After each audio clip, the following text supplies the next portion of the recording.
Hello student, welcome to my YouTube channel. आज हम आपके सामने लेके आए हैं UP board probability part number second. मतलब कि पहले वाले जो पार्ट था ना, उसके अंदर 13.1 हमने पूरी कवर करवाई थी, और जो ये एक्सरसाइज रहेगी ये 13.2 है। एक्सरसाइज जो आपकी 13.2 है ना एनसीईआरटी में, वो है आपकी, और पूरा डिटेल में, और कुछ एक्स्ट्रा क्वेश्चन भी हैं। इनको आप पूरा देखिए। हम कुछ दो टाइप में हमने डिवाइड किए हैं इस पूरी स्लाइड को, तो आप एक बार ध्यान से समझिए क्या इसके अंदर हमने करके लेके आए हैं। ठीक है, तो जस्ट अगली स्लाइड पे देखते हैं। सबसे पहले टाइप में हमने आपको लेके आए हैं, इसमें दो टाइप के क्वेश्चन है। एक तो गुणन नियम से प्रायिकता का गुणन नियम है ना, उसके उसके उसके क्वेश्चन है, और दूसरे क्या है आपके स्वतंत्र घटना है। तो दो के हमने क्वेश्चन भी अलग अलग डिवाइड कर दिए हैं। ठीक है, तो पहले हम समझते हैं कि गुणन नियम होता क्या है, फिर इसके क्वेश्चन देखेंगे। ठीक है, तो गुणन नियम कुछ नहीं है। जो अभी तक हम लोग ने सहप्रतिबंध प्रायिकता का फार्मूला पढ़ा था ना, उसको हमने पहले अच्छे से लिखा। क्या होता है आप सभी लोग जानते हो, पी ई अपॉन एफ का फार्मूला होता है, P E intersection F upon में पी है। ये पता है सभी को। अब बस इसमें एक गुणन नियम में क्या होता है, इंटरसेक्शन की वैल्यू निकाल लो। तो जो ये अपॉन में होता है ना, ये कहाँ आ जाएगा, इस साइड कहाँ आ जाएगा, मल्टीप्लाई में। तो ये समझ में आ गया होगा आपको, ये अपॉन वाला इधर गुणा में आ गया, तो इस तरीके से इसको लिख देंगे P F into P E upon F. तो कभी कभार हम लोग इंटरसेक्शन को ई इंटू एफ भी लिख देते हैं। समझ में आया। इसको इक्वेशन में फर्स्ट दे सकते हैं। ठीक है, यदि हम लोग ने ई अपॉन एफ निकाला है, तो हम एफ अपॉन ई भी निकाल सकते हैं। तो एफ अपॉन ई की वैल्यू क्या हो जाएगी, P E intersection F upon में पी ई। तो यहाँ से इंटरसेक्शन की वैल्यू निकाल लो। तो ये पीई कहाँ जाएगा, इस साइड गुणा में। तो ये गुणा में आ गया। तो इंटरसेक्शन का फॉर्मूला क्या हुआ, P E into P F upon E. तो ये बस फॉर्मूले हैं, आपको समझ में आनी चाहिए। अब देखो इसका कॉन्सेप्ट, मेन कॉन्सेप्ट क्या है।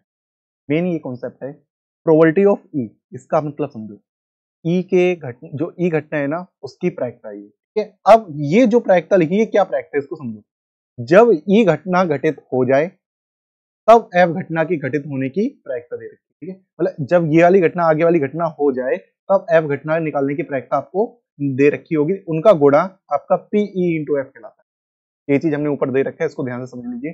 घटना एफ के दिए होने पर ई की सहप्रतिबंध प्रायिकता को पीई अपॉन एफ द्वारा प्रदर्शित करते हैं। सीधी सी बात है। देखो जो नीचे लिखा होता है वो क्या होता है, हमारे घटना घटित हो चुकी होती है, मतलब दे रखी होती है। ई घटना की प्रायिकता को हमें ज्ञात करना होता है, द्वारा प्रदर्शित किया जाता है, मतलब ई की सहप्रतिबंध प्रायिकता को इससे प्रदर्शित करते हैं, पीई अपॉन एफ से। तथा घटना ई इंटरसेक्शन एफ ई तथा एफ के एक साथ घटित होने को दर्शाता है, मतलब कि ई और एफ को एक साथ घटित होने को ई इंटरसेक्शन एफ दिखाता है, जिसे हम ई एफ से भी लिख सकते हैं, जिसको हम लोग ने इस तरीके से निम्नवत समझा है। इसका ये फार्मूला है। देखो अभी फार्मूला आप समझिए नहीं, बिल्कुल सिंपल। सिंपल ये है कि इसका मेन लॉजिक आपको सवाल समझाना है कि किस तरीके से आपको ये सवाल करना है। ठीक है, तो अब जैसे तीन घटनाएं आ जाए, तब आपको किस तरीके से लिखनी है, जैसे कि ई एफ जी आ जाए, तो इसका मतलब क्या होगा, पहले ई की प्रायिकता निकालो। किसकी प्रायिकता निकालो, ई की। फिर ई जब हो चुके, तब आपको एफ की निकालनी है। अब ये ई और एफ दोनों हो जाए नीचे, तब जी की निकालनी है। अभी देखो कुछ समझ में नहीं आएगा, क्योंकि एक क्वेश्चन करते हैं तब आपको ये समझ में आएगा किस तरीके से आपको करना है। ठीक है, तो पहला क्वेश्चन आप एक बार ध्यान से देखिए। अब पहले हम आपको बता देते हैं क्या, कि ये एक से लेके कितने तक हम क्वेश्चन लेके आएंगे, 14 तक क्वेश्चन है, जो कि आपके गुणन नियम से मोस्ट इंपोर्टेंट है। और आपको बता देते हैं कि आपके 5 नंबर का क्वेश्चन आएगा इससे। अब बल्कि कुछ क्वेश्चन 2 नंबर वाले भी हैं, जैसे कि आपको स्टार्टिंग के 1-2 क्वेश्चन है जो आपको 2 नंबर वाले मिल जाएंगे। लेकिन इसमें जैसे कि क्वेश्चन नंबर 7 हुआ, क्वेश्चन नंबर जैसे कि आपका कौन सा हुआ, 8 वाला भी है, हाँ 8 वाला हुआ। तो ये दोनों जो क्वेश्चन है ना, ये आपके इतने नंबर में आ रहे हैं, 5 नंबर में। और इस साइड आ जाओ, क्वेश्चन नंबर 13 से बिल्कुल सेम टू सेम है क्वेश्चन नंबर 12 और क्वेश्चन नंबर 14। ये तीनों क्वेश्चन इंपॉर्टेंट है, ये आपको एनसीईआरटी में नहीं मिलेंगे। इसमें से ये वाला क्वेश्चन आपको एनसीईआरटी में मिल जाएगा, लेकिन ये वाला क्वेश्चन आपको एनसीईआरटी में नहीं मिलेगा। तो इसीलिए हम इसमें कुछ अच्छे क्वेश्चन है, इन 14 क्वेश्चन का आप स्क्रीनशॉट ले लो, और फिर इनके क्वेश्चन का सॉल्यूशन देखेंगे एक एक करके, और गुणन नियम भी समझेंगे क्या है गुणन नियम, और किस तरीके से वर्क करता है गुणन नियम। ठीक है, तो बहुत सिंपल सा है पहला क्वेश्चन, अच्छे से ध्यान से देखते हैं। इसमें इंटरसेक्शन से पहला क्वेश्चन, पहले सभी हम क्वेश्चन ले आए हैं, जैसे कि ये सहप्रतिबंध उसका है, स्वतंत्र घटना के क्वेश्चन है।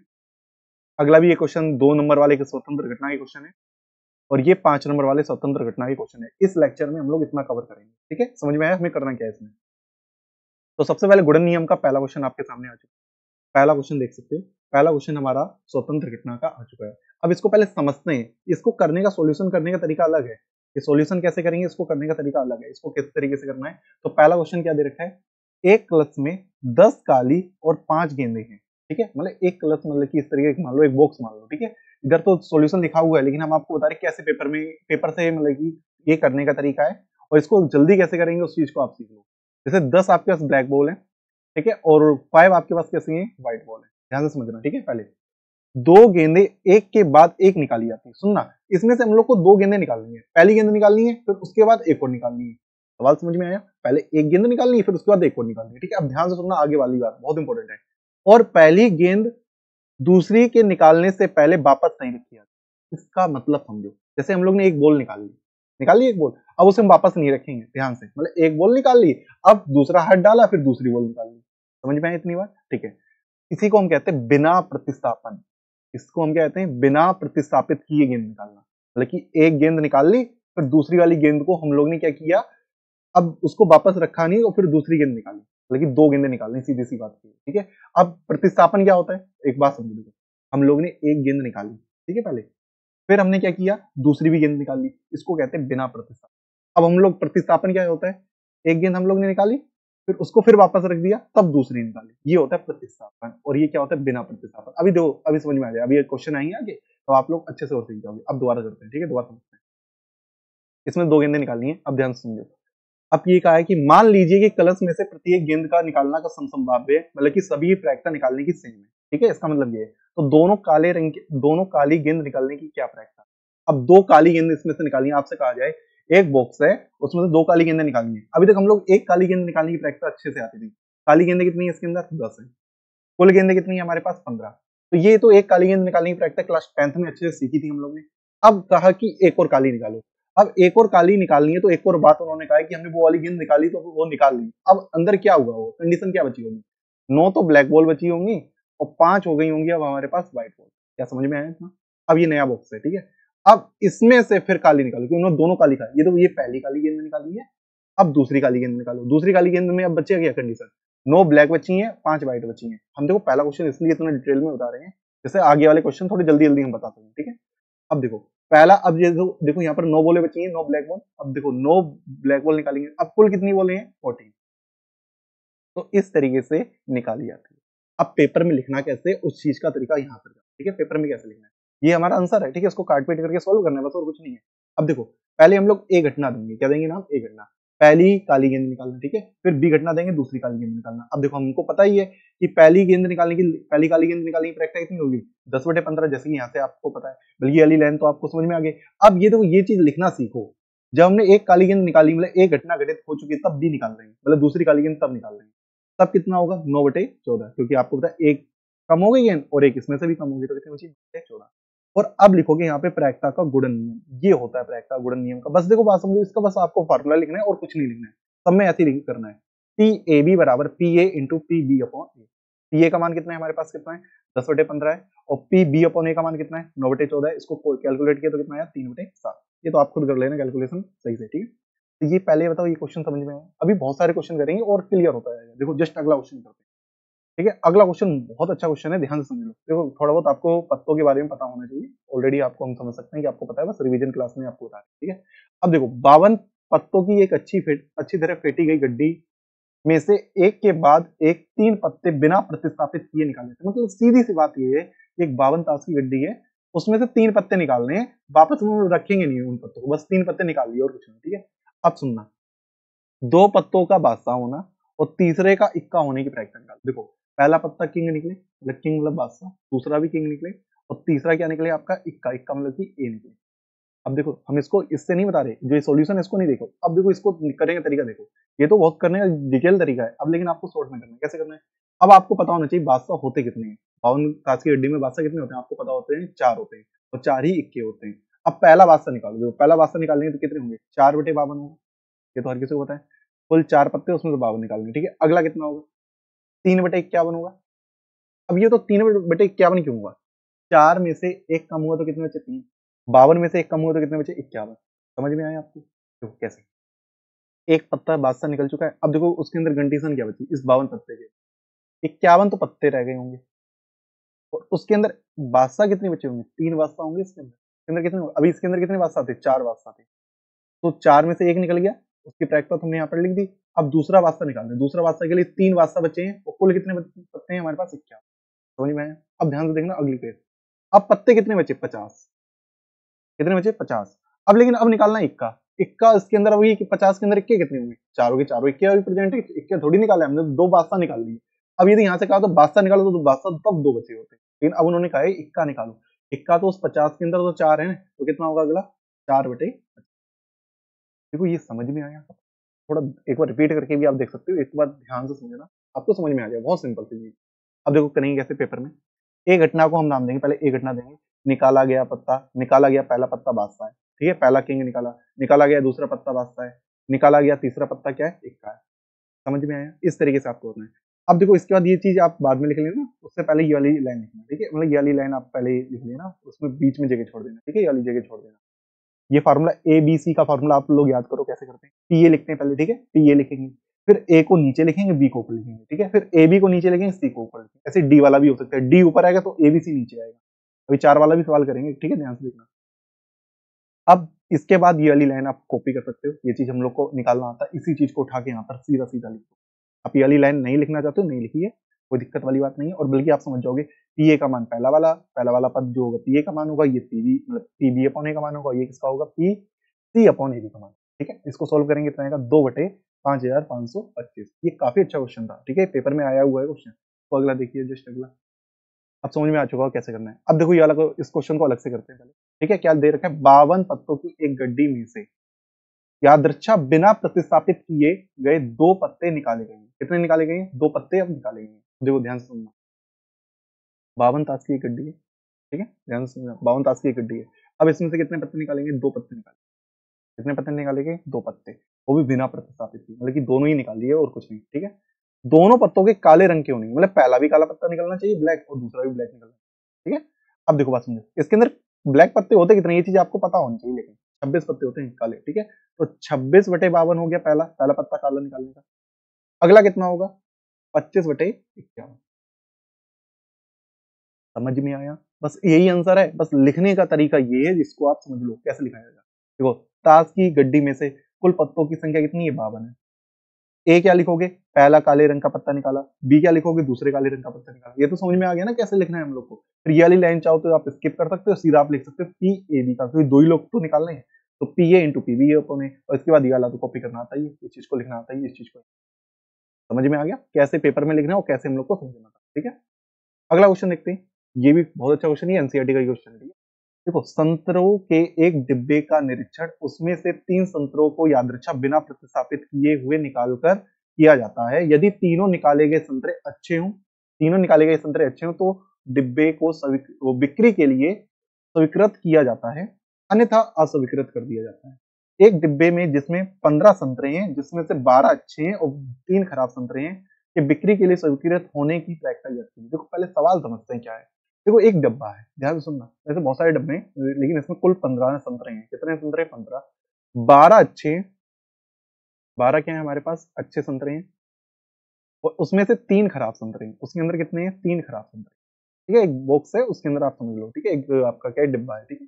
अब ध्यान से सुनना, अब कैसे ये आप कोई जैसे कभी कभार आप सामान खरीदने गए हो, मतलब कि आप संतरे लेने गए हो, ठीक है, एक डब्बे में, तो आप क्या करोगे, इसमें से आपने 3 संतरे इसमें निकाले और देखे कि ये अच्छे हैं, तभी तो आप खरीदोगे। जैसे बात समझो, आपने पहला संतरा निकाला तो अच्छा निकला, दूसरा निकाला अच्छा निकला, तीसरा निकाला अच्छा निकला, तभी तो आप उस डब्बे को लोगे, कहोगे हाँ चलो इसके अंदर सभी अच्छे होंगे तब हम ले लेंगे।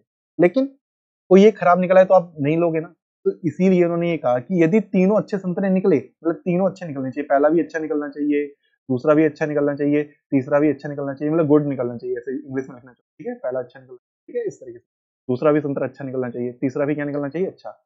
तभी हमारा वो क्या होगा? स्वीकृत के लिए होगा। समझ में आया? तभी उसका स्वीकृत किया जाएगा, मतलब कि स्वीकृत, उसी की प्रायिकता पूछी, मतलब सीधी सी बात है। कहने का मतलब ये है कि तीनों अच्छे संतरे निकालने की प्रायिकता ज्ञात की। सवाल समझ में है? अब देखो ध्यान से समझना। अब अच्छे संतरे इसके अंदर कितने हैं? पहला देखो अच्छा संतरा निकालो एक बॉक्स में से, तो 12/15 होगा। पहले ये बताओ समझ में आया? 12 अच्छे संतरे हैं और कुल कितने हैं? 15। अब उसके बाद क्या होगा?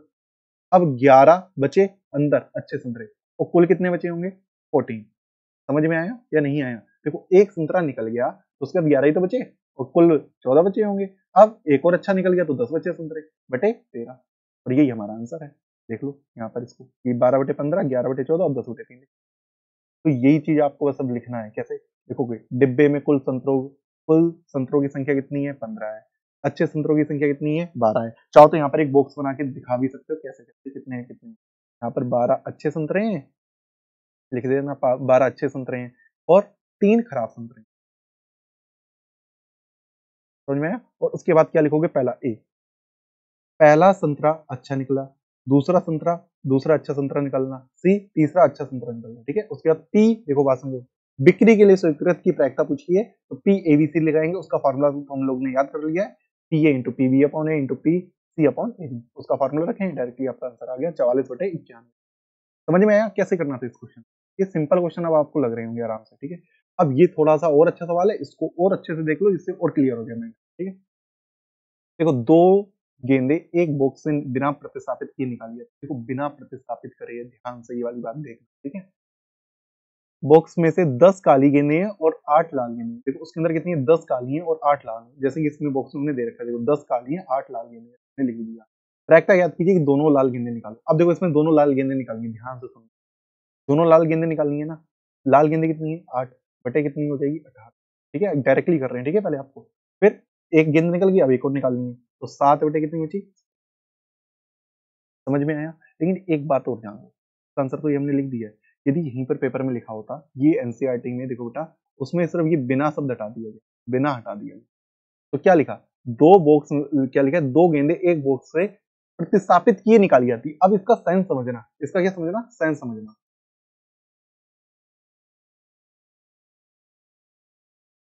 एक बार देख लीजिए, ठीक है, दोबारा। यहाँ पर क्या दे रखा था, दो गेंदों के एक बॉक्स से बिना प्रतिस्थापित शब्द हटा दिया जाए तब प्रतिस्थापित किए निकाली, तो इसका क्या मतलब, ध्यान से समझना। अब इसमें से हमने पहली गेंद निकाली, तो ध्यान से समझना, इसको रेड से लिख लेते हैं। इसमें से पहली गेंद निकालना तो सिंपल सी बात है, क्या निकालनी हम लोग ने, पहली गेंद निकालनी है, प्रायिकता लाल गेंद निकालनी है, 8/18। अब हमने एक गेंद निकाल ली ना लाल वाली, फिर वापस रख दी उसी गेंद, एक बार जब हमने वापस रख दी तो इतनी ही तो गेंदें रह गई, इतनी तो बची, अब लाल गेंद निकालना, तो 8/18 ही तो होगा इसका आंसर।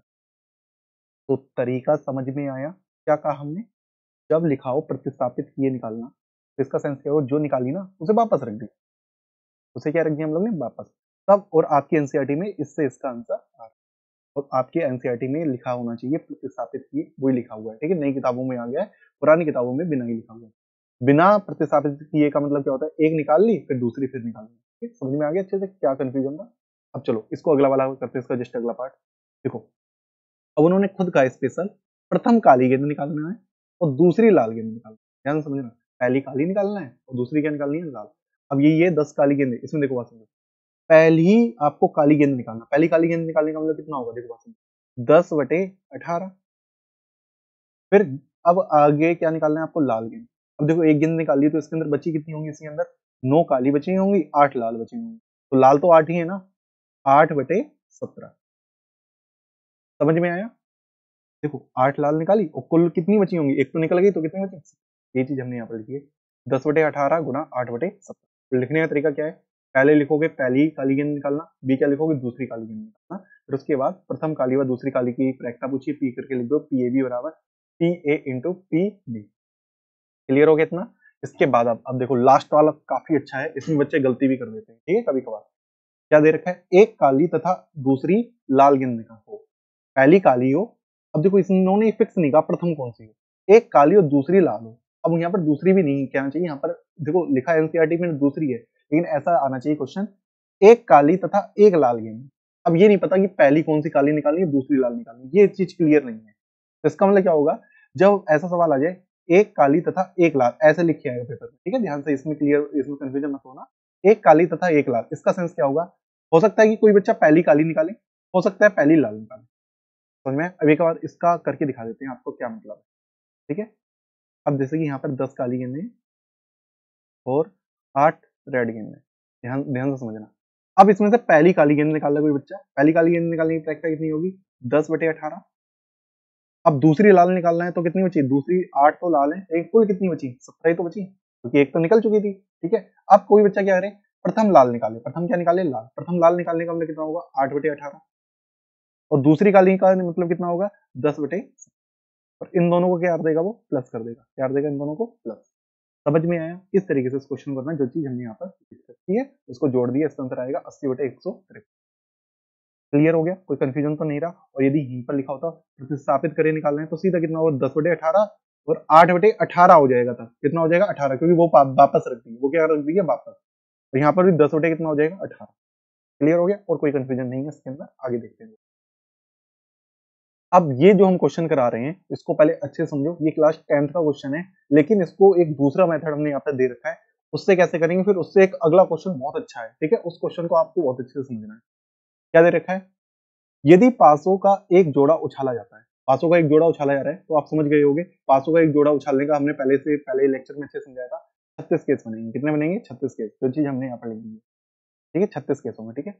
तो प्रत्येक पासे पर सम अभाज्य संख्या प्राप्त होने की प्रक्रिया होती है। देखो प्रत्येक पासे पर समअभाज्य संख्या, पहले जानो समअभाज्य संख्या कितनी होती है, 2 होती है, ये तो पता है आपको। जो सम भी है और अभाज्य संख्या भी, वो कौन सी होती है, 2 होती है, ठीक है, कौन सी होती है, 2। अब देखो पहले वाले पासे पर भी 2 आना और दूसरे पर भी 2 आना, इनडायरेक्टली वो ये वाली बात बोल रहा है, समझ में आया क्या कह रहा है वो, कि प्रत्येक पासे पर समअभाज्य संख्या आना। अब सुनना, देखो हमने एक घटना नाम दी, क्लास 10th का क्वेश्चन है, ध्यान से सुनना। प्रत्येक पासे पर सम अभाज्य संख्या आना, प्रत्येक पासे पर समअभाज्य संख्या का मतलब क्या हुआ, ए बराबर क्या घटना होगी, 2, 2 ही तो आएगा, उसके अंदर एक ही तो अवयव होगा, पहली भी संख्या 2 है, दूसरी भी संख्या 2 है, तो नंबर ऑफ ए कितना हुआ, एक। और फॉर्मूला क्या होता है, प्रोबेबिलिटी ऑफ ए, इसी की तो प्रायिकता निकालनी है हम लोग को, प्रोबेबिलिटी ऑफ ए क्या होता है, नंबर ऑफ ए बटे नंबर ऑफ एस, ए के अंदर कितने, 1/36। क्लियर हो गया, इसमें कोई कंफ्यूजन नहीं हुआ होगा क्या कैसे करना था, ठीक है। अब सेकंड मेथड, क्या चीज हमारा सेकंड मेथड, इसका सेकंड मेथड ही समझना जरूरी है, ये तो फर्स्ट मेथड तो हर किसी को आता है। अब देखना ये वाला हम कुछ अलग तरीके से करेंगे, मतलब कि गुणन नियम से करेंगे। कैसे गुणन नियम से, देखो ध्यान सुनना। अब देखना एक पासे की उछाल की, देखो उछालने की बोले कि प्रतिदर्श समष्टि कितनी होती है, एस बराबर 1 2 लेके 6, नंबर ऑफ एस कितना है, 6 है। सम अभाज्य संख्या क्या होती है, 2 होती है, ये तो आप सभी को पता है, इतनी चीजें तो हमने नॉर्मली लिखी है। अब सुनना, हमने अब एक एक पासे पर निकालेंगे, हम पहले वाले पासे पर निकालेंगे, क्या निकालेंगे, पहले वाले पासे। देखो हम ऐसा इसलिए कर रहे हैं क्योंकि कभी 3 बार उछाल आ जाए तब कैसे करोगे, तो इसलिए हम पहले वाले पासे पर ऐसे ही निकाल रहे हैं, पहले वाले पासे की अलग से प्रायिकता निकालेंगे, दूसरे वाले पासे की अलग से प्रायिकता निकालेंगे, उन दोनों का गुणा कर देंगे। तो धीमे धीमे समझते हैं। देखो प्रथम पासे पर सम अभाज्य संख्या प्राप्त होने की प्रायिकता, कौन से, पहले वाला पासा। देखो हम लोग 2 पासे फेंके थे ना, पहले वाले पासे पर सम अभाज्य संख्या आना, क्या ना, पहले वाले पासे पर क्या आना, सम अभाज्य संख्या आना। तो समअभाज्य संख्या कितनी होती है, ये दे रखी है, कितनी है, ये एक ही तो है, तो 1 बटे कुल कितनी होती है हमारे पास संख्या, 6, 1 बटे 6। इसी प्रकार दूसरे पासे पर समअभाज्य संख्या आने की प्रायिकता कितनी होगी, 1 बटे 6, उसकी भी सेम होगी। अब दोनों पासों पर समअभाज्य संख्या आने की प्रायिकता कितनी होगी, 1 बटे 6 पहले वाले की और दूसरे वाले की 1 बटे 6, गुणा कर देंगे तो 1 बटे 36 आ जाएगा। जो चीज हम लोग ने यहाँ पर भी निकाली है, आप चाहो तो पेपर में ऐसे करो, चाहो तो ऐसे करो। अब कहोगे सर आपने ये क्यों सिखाया, ये इसलिए सिखाया जस्ट अगला क्वेश्चन करने के लिए। अब आपको समझ में, ध्यान से देखना। पहली बात तो ये क्वेश्चन समझ नहीं पाते बच्चे, रट्टा मार लेते हैं, लेकिन रट्टा मारने की कोई जरूरत नहीं है, ठीक है। अब इस क्वेश्चन को ध्यान से समझते हैं, ठीक है। ये वाला क्वेश्चन क्या है, देखो एक पासे को 3 बार उछाला गया, ध्यान सुनना, 3 बार उछाल दिया। पहले इसका लॉजिक समझते हैं, क्या मतलब कह रहा है, ठीक है। 3 बार उछाला तो आपको पता है नंबर ऑफ सैंपल स्पेस कितने होंगे, 6 की पावर 3 होगा, कितना होगा, 216। पहले तरीका सिखा रहे कितना बड़ा सवाल हो सकता है यदि हम वो वाली अप्रोच नहीं लगाते जो अभी हमने सेकंड मेथड में सीखी है, ध्यान सुनना। तो कम से कम एक बार विषम संख्या आने की प्रैक्टिस, देखो कम से कम एक बार विषम संख्या आने का मतलब समझ रहे हो, देखो एक घटना के अंदर क्या रखा है, कम से कम एक बार विषम संख्या है। देखो हो सकता है पहले वाले पासे पर एक आ जाए, 2 3, कम से कम एक बार तो आ गया है ना विषम। अगला क्या हो सकता है, पहले वाले पासे पर एक आ जाए, अब इधर देखो 36 केस बन जाएंगे, कितने बन जाएंगे, देखो यहाँ पर कोई कर सकता है 1,2, फिर क्या कर सकता है यहाँ पर 1,3, मतलब इस तरीके से बहुत सारे केस 36 केस बनेंगे। फिर उसके बाद क्या कर सकता है, 2 पासों पर विषम आ जाए, 2 पासों पर क्या आ जाए, विषम संख्या आ जाए, बल्कि यहाँ पर भी हमने विषम कर दी दोनों पासों पर। तो ऐसे बहुत सारे केस बन सकते हैं जिनको काउंट करना इस समय पॉसिबल नहीं हो पाए, तो इसको करने का तरीका अलग, लेकिन सेकंड मेथड ही करना। अब देखो कम से कम एक पासे पर विषम संख्या आने का मतलब क्या होगा, पहले देखते हैं विषम संख्या कैसे कैसे आ सकती है। देखो ये चीज पहले लाइन समझा, ये वाली लाइन पहले इधर से हम समझा देते हैं, ठीक है। इधर समझो, पहले ये चीज छोड़ दो, अब तो ये तो फेल हो गया ये पहला वाला मेथड, इसको तो ध्यान से समझ में आया कैसे, क्योंकि इसमें बहुत सारे ऐसे नंबर होंगे जिनको हम काउंट भी नहीं कर पाएंगे, 216 में काउंट करने हैं, तो इतना तो बनाने में टाइम ही नहीं वेस्ट करेंगे, ठीक है। अब इसका दूसरा मेथड ध्यान से समझना। देखो ऐसा हो सकता है कि पहले वाले पासे पर, देखो कम से कम चाहिए ना, पहले वाले पासे पर क्या आ जाए, देखो बात समझो, एक पासे पर विषम आ जाए, विषम मतलब कि ओड नंबर, ठीक है। दूसरे पासे पर सम संख्या आ जाए, इवन आ जाए, दूसरे पासे पर भी क्या आ जाए, इवन।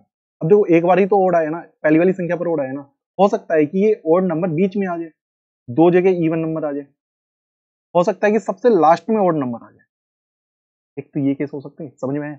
अब ऐसा हो सकता है 2 बार आपका ओड नंबर आ जाए, 2 बार क्या आ जाए, ओड नंबर आ जाए, 2 बार ओड नंबर आ जाए, 1 बार इवन नंबर आ जाए। हो सकता है कि इवन बीच में आ जाए, किनारे किनारे ओड नंबर आ जाए, हो सकता है कि पहले पर इवन है, किनारे किनारे ओड आ जाए। समझ में आ गया। अब जस्ट अगली बात, हो सकता है कि तीनों पर ही आपका ओड आ जाए, हो सकता है कि तीनों पर ही आपका क्या आ जाए, ओड नंबर आ जाए, और ये भी हो सकता है कि तीनों पर आपके क्या आ जाए, इवन नंबर आ, तीनों पर क्या आ जाए, इवन नंबर। अब एक बात बताओ, कम से कम एक बार विषम संख्या आने का मतलब क्या होता है, कम से कम एक बार विषम संख्या आने का क्या मतलब होता है, कि किसी एक पासे पर विषम संख्या आए, या फिर दो पासे पर आए, या फिर तीन पासे पर आए। देखो मतलब क्या होता है, कम से कम आपके पास 10 रुपए हैं, इसका सेंस क्या होता है, आपके पास 10 रुपए भी हैं, 11 रुपए भी हैं, 12 भी हैं, 13 भी हैं, 14 भी हैं, 15 भी हैं, लगातार आगे तक है। वैसे कम से कम एक बार विषम आने का मतलब क्या हुआ है, कि एक बार विषम संख्या है, दो बार विषम संख्या है, तीन बार विषम संख्या, समझ में, एक बार आए, दो बार आए, तीन बार आए, तो इसके अंदर देखो एक बार विषम संख्या तीनों पर आई है, और दो बार विषम संख्या इन दोनों पर आई है, और तीन बार विषम संख्या इतने पर आई है। तो देखो पास में इसके अंदर कितने केस हो गए, एक दो तीन चार पांच छह सात, तो 7 केस बनाने पड़ेंगे। तो हम एक लॉजिक करते हैं, देखो ध्यान सुनना, हम लोग इवन नंबर की प्रायिकता निकालेंगे, इसकी प्रायिकता निकाल लेंगे इस इवन वाले की, और हम क्या करेंगे, एक में से घटा देंगे इसे, तो इन सबकी इकट्ठी प्रोबेबिलिटी निकल आएगी, इन सबकी इकट्ठी प्रोबेबिलिटी निकल आएगी। ये इस सवाल का लॉजिक है, ध्यान से समझना। फिर इन सबकी इकट्ठी प्रोबेबिलिटी निकल आएगी ना, इन सब चीजों की, ठीक है। तो अब देखो ध्यान से कैसे करेंगे, आप इधर देखो, ये चीज हो गया, सबसे पहले हमने ये चीज लिख दी, और कम से कम एक बार विषम संख्या आने का मतलब क्या होगा, यहाँ से लेके यहाँ, इतनी चीजों को आपको निकालना, लेकिन हम उल्टा करेंगे, हम इसकी निकालेंगे और एक में से घटा देंगे, तो आपकी कम से कम वाली निकल आएगी, ठीक है, ये लॉजिक है। देखो हम जानते हैं सम संख्या आने का मतलब क्या होता है, 2 4 6 आना। अब ध्यान सुनना, अब पहली वाली संख्या पे, किस पर, जो पहली वाली संख्या इवन नंबर आए, देखो पहली बार पासे पर उछाल में सम संख्या आने की प्रायिकता कितनी होगी, देखो सम संख्या कितनी है, 3, यहाँ पर थोड़ा काटपीट हो गई है, 3/6, समझ में आया, 3 ये है, और कुल कितनी होती है 6, कुल कितनी है 6, 3/6 का मतलब कितना हुआ, 1/2। इसी प्रकार दूसरी उछाल पर, कौन सा, ये दूसरी वाली उछाल पर भी इवन नंबर आना है, तो दूसरी बार पर पासे की उछाल में सम संख्या आने की प्रायिकता 3/6 मतलब 1/2। तीसरी बार पर भी कितना आएगा, 1/2। अब आगे तो सुनो, एक पासे की 3 बार उछाल में, कितनी बार उछाल में, 3 बार उछाल में, प्रत्येक पर सम संख्या आना, मतलब ये पहले पर भी, दूसरे पर भी, तीसरे पर भी इवन नंबर आने का मतलब क्या होगा, तीनों की प्रायिकता को क्या आते हैं, गुणा, 1/2 गुणा 1/2 गुणा 1/2 बराबर 1/8। ये पहले समझो, गुणन नियम लगा, जैसे उसमें लगा था 1/6 गुणा 1/6, 1/36 हो गया था, वैसे इसमें 1/8। समझ में आ गया आपको। अब आगे देखो, अब कम से कम वाला निकालना था, हमें सवाल में क्या पूछा था, कम से कम विषम संख्या वाला, तो क्या करेंगे, एक पासे की 3 बार उछाल में कम से कम एक विषम संख्या आने की प्रायिकता करेंगे, इसको जो आंसर आया ना उसे एक में से घटा देंगे। देखो इसका आंसर आया 1/8, और टोटल निकालने, इन बाकियों का निकालने, तो क्या करेंगे, एक में से 1/8 को घटा देंगे तो कितना आएगा, 7/8। ये हमारा क्या हो गया आंसर। जिस बच्चे को इतना छोटा नहीं करना है, वो क्या करे, देखो बात समझो, देखो इसकी निकाले, इस पहले वाले के इसको निकाले, इसकी प्रायिकता भी 1/2 होगी, ओड नंबर भी 3 होते हैं ना, 3, देखो ये होते हैं ना, 1 3 5, 3/6, 1/2 इसकी आएगी, 1/2 इसकी आएगी, 1/2, ओवरऑल कितनी होगी, 1/8। इसकी ओवरऑल देखो हम अब आगे सिखा रहे हैं, इसकी ओवरऑल 1/8, इसकी भी 1/8, इसकी भी 1/8, इसकी भी 1/8 होगी, इसकी भी 1/8, और इसकी भी 1/8 होगी प्रोबेबिलिटी, और इसकी भी 1/8 होगी, और सबको ऐड कर देंगे तो कितनी हो जाएगी, 7/8। और ऐसे करके निकाल सकता है, 7 केस बना के। अब देखो पेपर वाले ने घुमा दिया, एक ये क्वेश्चन आया था, मतलब पिछली साल था नहीं, शायद पिछली साल ही आया था ये क्वेश्चन, कि कम से कम शब्द उन्होंने हटा दिया, उन्होंने सिर्फ बताएं क्या कहा, एक बार विषम संख्या आना।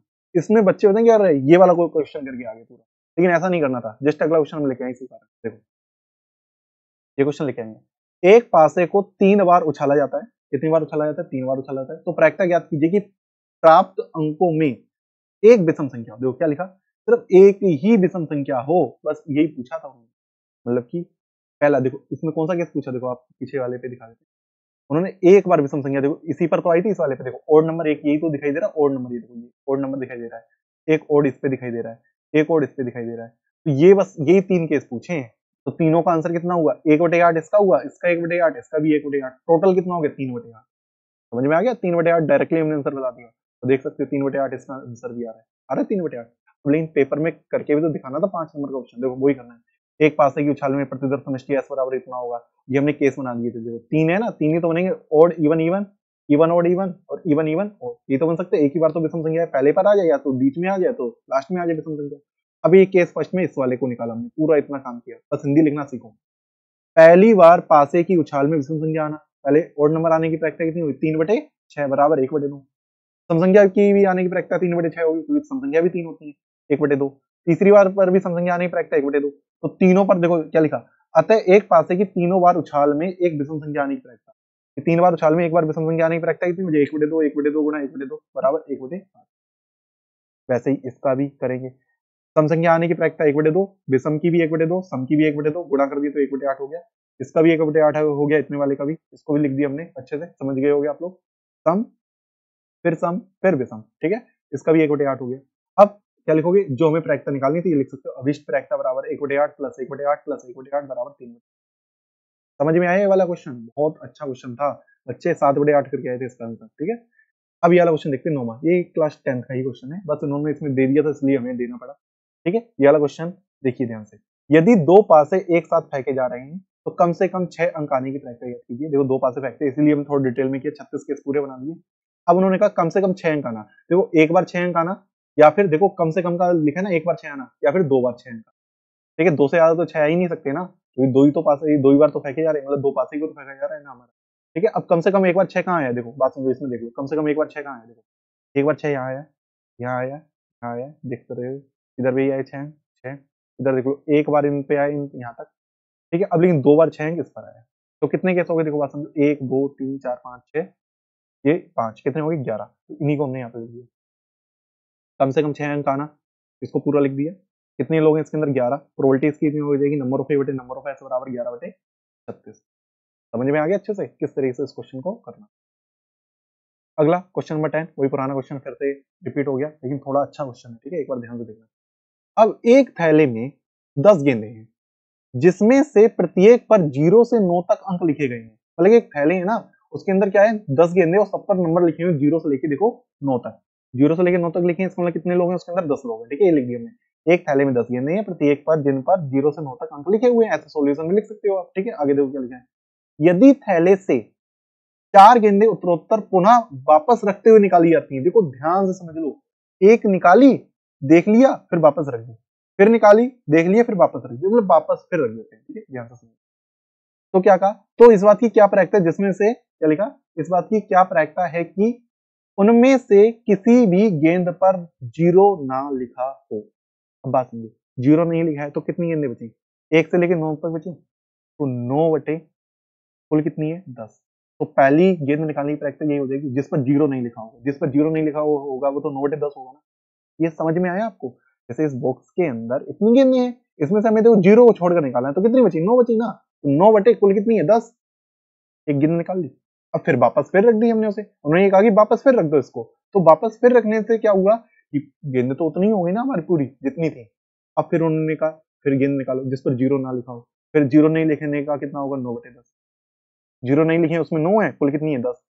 फिर हमने निकाली, फिर वापस रख दी, फिर भी तो उतनी गेंदें हो गई ना, फिर 9/10 और फिर 9/10, तो कुल कितने हो गया टोटल ओवरऑल, 9/10 की घात 4। सोल्व भी नहीं करो, बस इतना ही आंसर छोड़ो, समझ में आया, देख सकते हो आंसर इतना ही आ रहा है।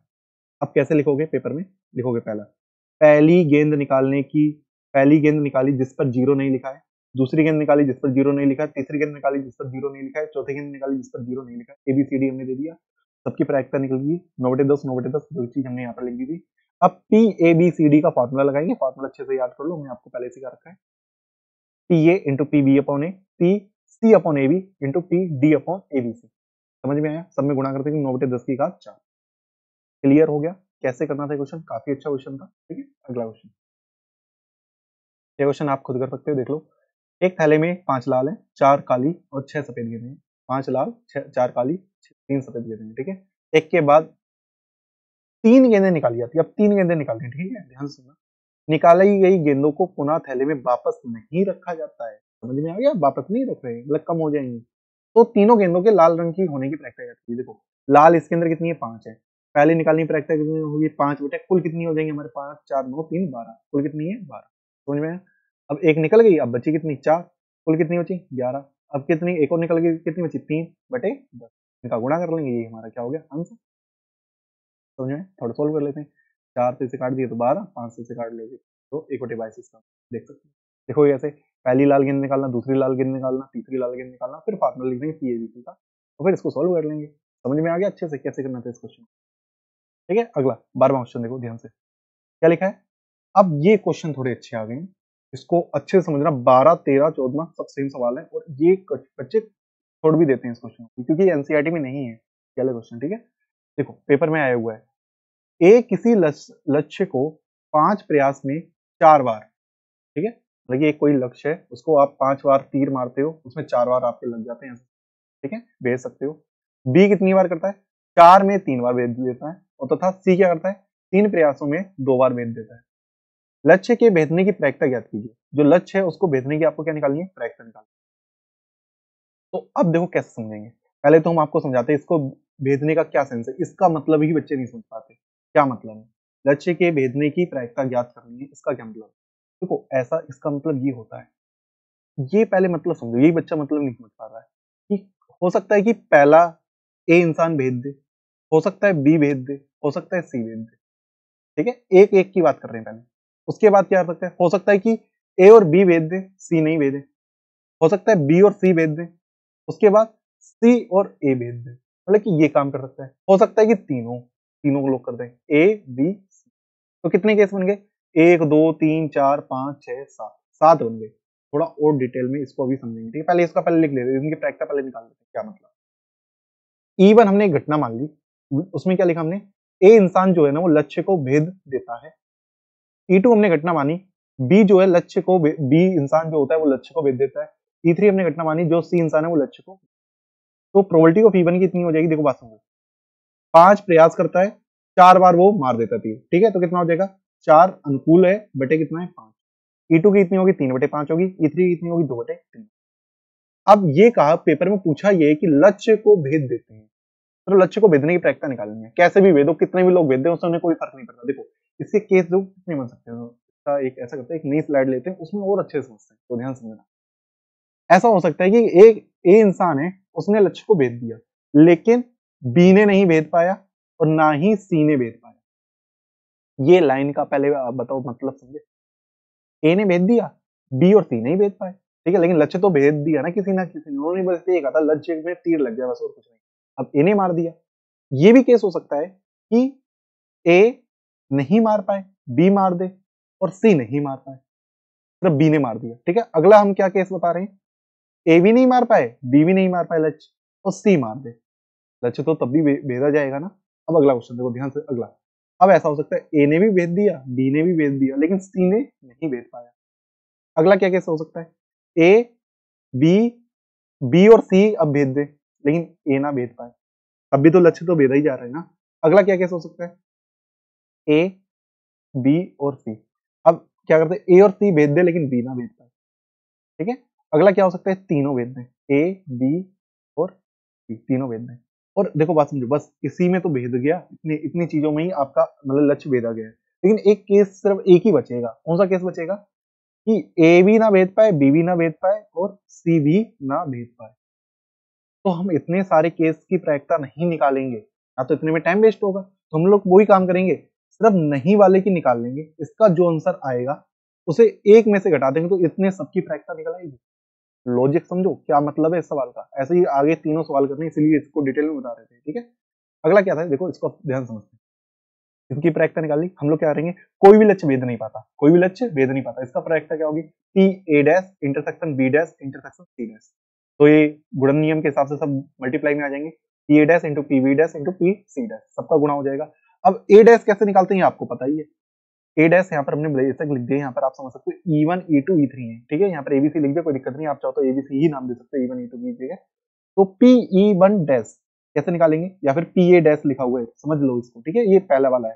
तो 1 में से PE को हटा देंगे, तो 1 में से 4/5 को हटाए तो कितना बचा, 1/5, इसका इतना बचेगा 1/4, इसका इतना बचेगा 2/3 को 1 में से घटाएंगे तो 1/3। समझ में आ गया, तीनों का मान यहाँ रख दिया तो 1/60 आ गया।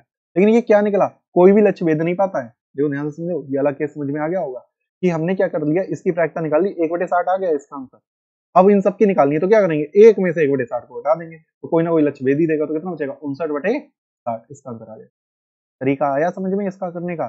तो क्या करेंगे, लक्ष्य भेदने की प्रायिकता क्या होगी, 1 माइनस पी लक्ष्य को भेद नहीं पाता, जो पी लक्ष्य को भेद नहीं पाता, तो एक में से 1/60 को हटा देंगे, कितना बचेगा 59/60। समझ में आया कैसे करना था। जस्ट अगला क्वेश्चन देखते हैं, जस्ट सेम टू सेम।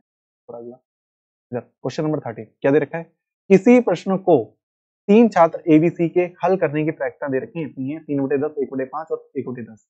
तो प्रश्न को हल हो जाने की प्रायिकता याद कीजिए, फिर लिखा उन्होंने प्रश्न हल हो जाए, अब कोई भी कर दे, देखो ए कर दे तो बी और सी नहीं कर पाएगा, ठीक है, तो तब भी तो ए ने तो कर दिया, अब बी कर दे, फिर एक बार क्या कर दे, सी कर दे, फिर ए बी कर दे, बी सी इंसान कर दे और सी ए इंसान कर ले, उसके बाद तीनों कर दें, ए बी सी, तीनों लोग कर दें। तो तीनों लोग इतने सात केस हो गए, तो इससे बढ़िया क्या होगा, जो प्रश्न हल ही ना कर पाए उसकी प्रायिकता निकालो, एक में से घटा दो, तो इन सबकी प्रायिकता एक साथ निकल आएगी, एक साथ निकल आएगी। अब देखो सुनिए, वही हमने इवन घटना दे दी।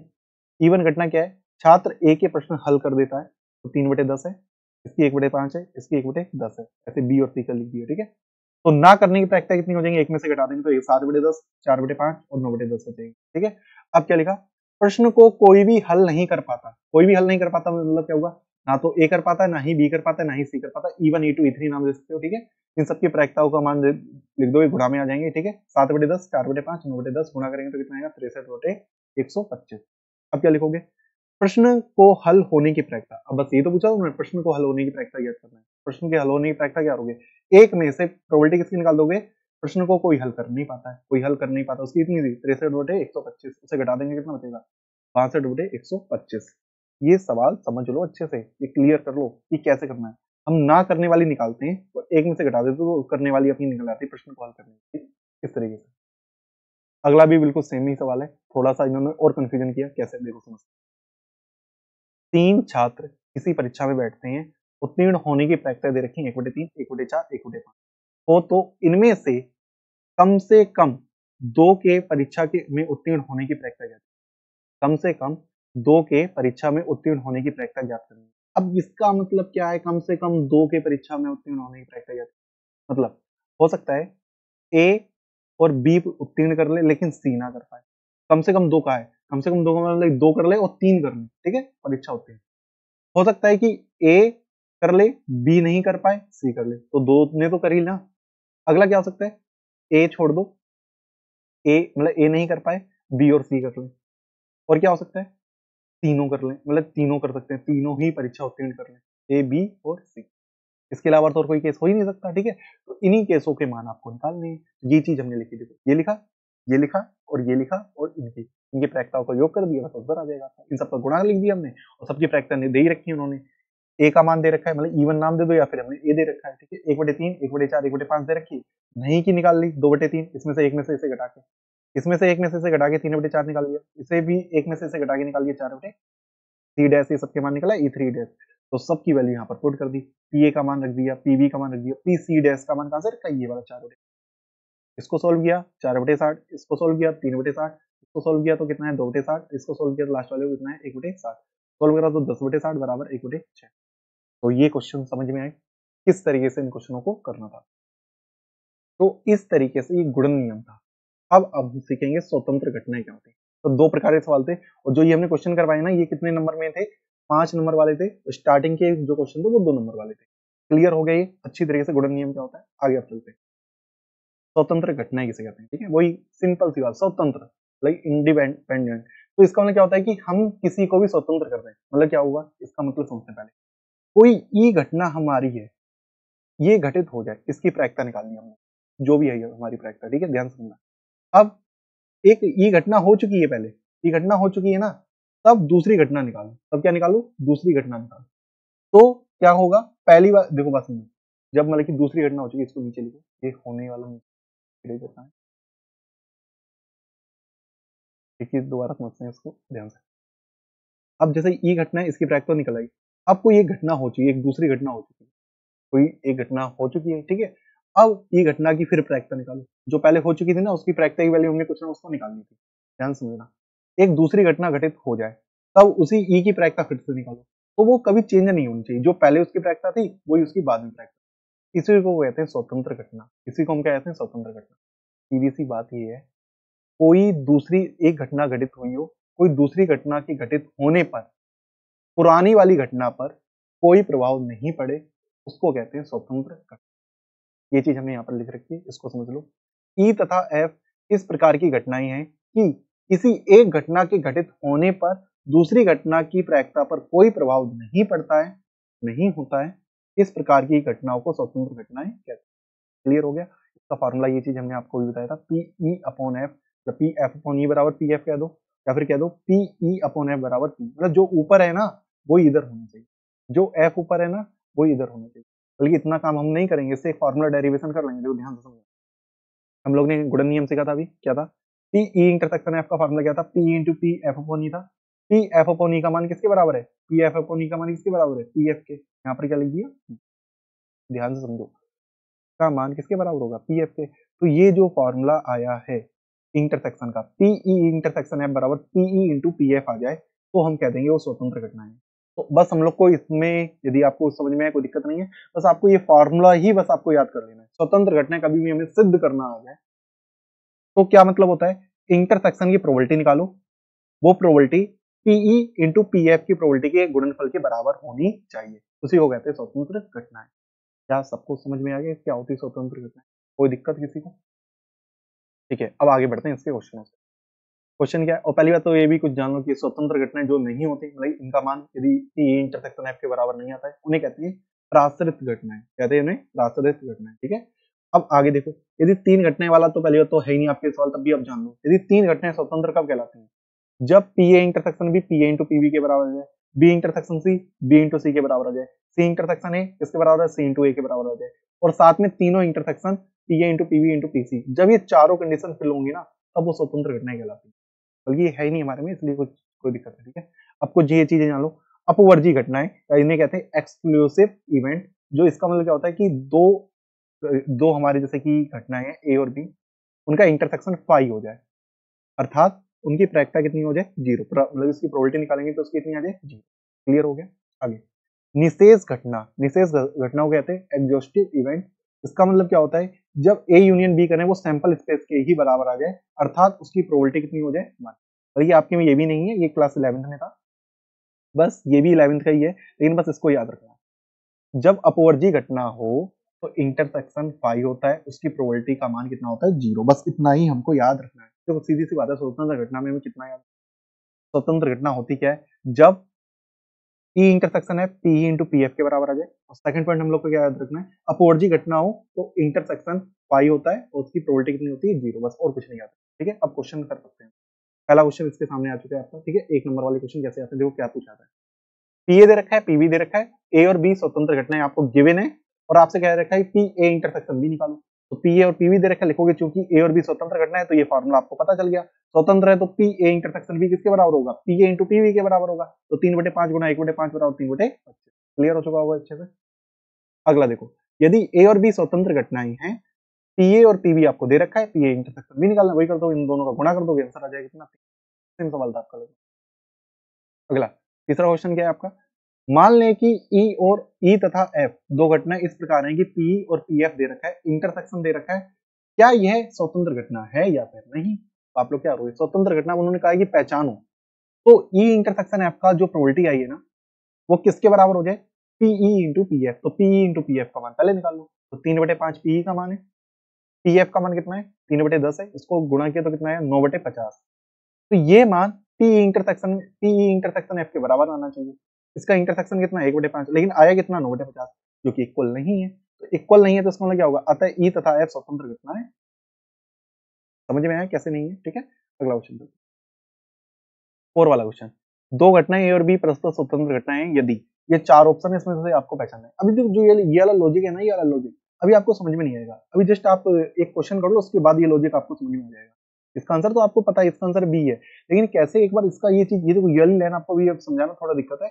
आप जस्ट एक आगे दो क्वेश्चन है उनको कर लो, उसके बाद आपको ये अच्छे से समझ में आ जाएगा। ठीक है, जस्ट पहले वो वाला क्वेश्चन कर, कौन से क्वेश्चन है वो भी हम आपको बताते हैं, तीसरा चौथा पांचवा क्वेश्चन अभी हम लोग कर लेंगे, उसमें से बस पांचवें से ही आपका आंसर आएगा। ठीक है, तो इन क्वेश्चनों को जब हम करेंगे ना तो आपको क्लियर हो जाएगा। ये आपके क्वेश्चन है 2 नंबर वाले क्वेश्चन, इनको अच्छे से देखते हैं। ठीक है, पहला क्वेश्चन क्या कहता है, पहला क्वेश्चन 2 नंबर में पहला क्वेश्चन क्या कहता है, देखो, एक पासे को एक बार उछाला जाता है। ठीक है, एक पासे को उछाला, ध्यान से समझते रहना, एक एक लाइन पढ़ते रहेंगे। एक पासे को उछाला है तो कितना आएगा, सैंपल स्पेस 1 2 3 4 5 6 होगा। ठीक है, आगे बढ़ते हैं। घटना पहली दे रखी है, पासे पर प्राप्त संख्या 3 का अपवर्त्य है। अपवर्त्य है इसका, बच्चे इंग्लिश नहीं समझ पाते, तभी कभी बार इंग्लिश देख लिया करो, हिंदी नहीं समझ पाते तो इसकी कभी बार इंग्लिश देख लिया करो, इंग्लिश भी साथ में लिखी होती है। ये लिखा होगा मल्टीपल्स, मल्टीपल्स का मतलब क्या होता है, ये क्या है, गुणज है। क्या है बेटा, गुणज है, 3 का गुणज है, इसका मतलब ये है। ठीक है, पहली घटना दे रखी है जिसको हमने ई नाम दे दिया, क्या नाम दे दिया, ई। पासे पर प्राप्त संख्या 3 का अपवर्त्य, जैसे लिखा वैसे लिख दिया, 3 का गुणज है, इसका मतलब वो ई का है, ई से, और पासे पर प्राप्त संख्या समय को एफ से निरूपित किया जाए तो बताइए कि या ई और एफ स्वतंत्र घटनाएं हैं या फिर नहीं है, क्वेश्चन मार्क हो जाए, ये चीज आपको पहचाननी है। तो एफ घटना क्या दे रखी है, पासे पर प्राप्त संख्या सम संख्या क्या होती है, 2 4 6 होती है, ठीक है। और पासे पर 3 का गुणज क्या होता है, 3 और 6। इसके अंदर कितने लोग हुए, 2 लोग हुए। इसकी प्रोबेबिलिटी कैसे हुई, 2/6 बराबर 1/2।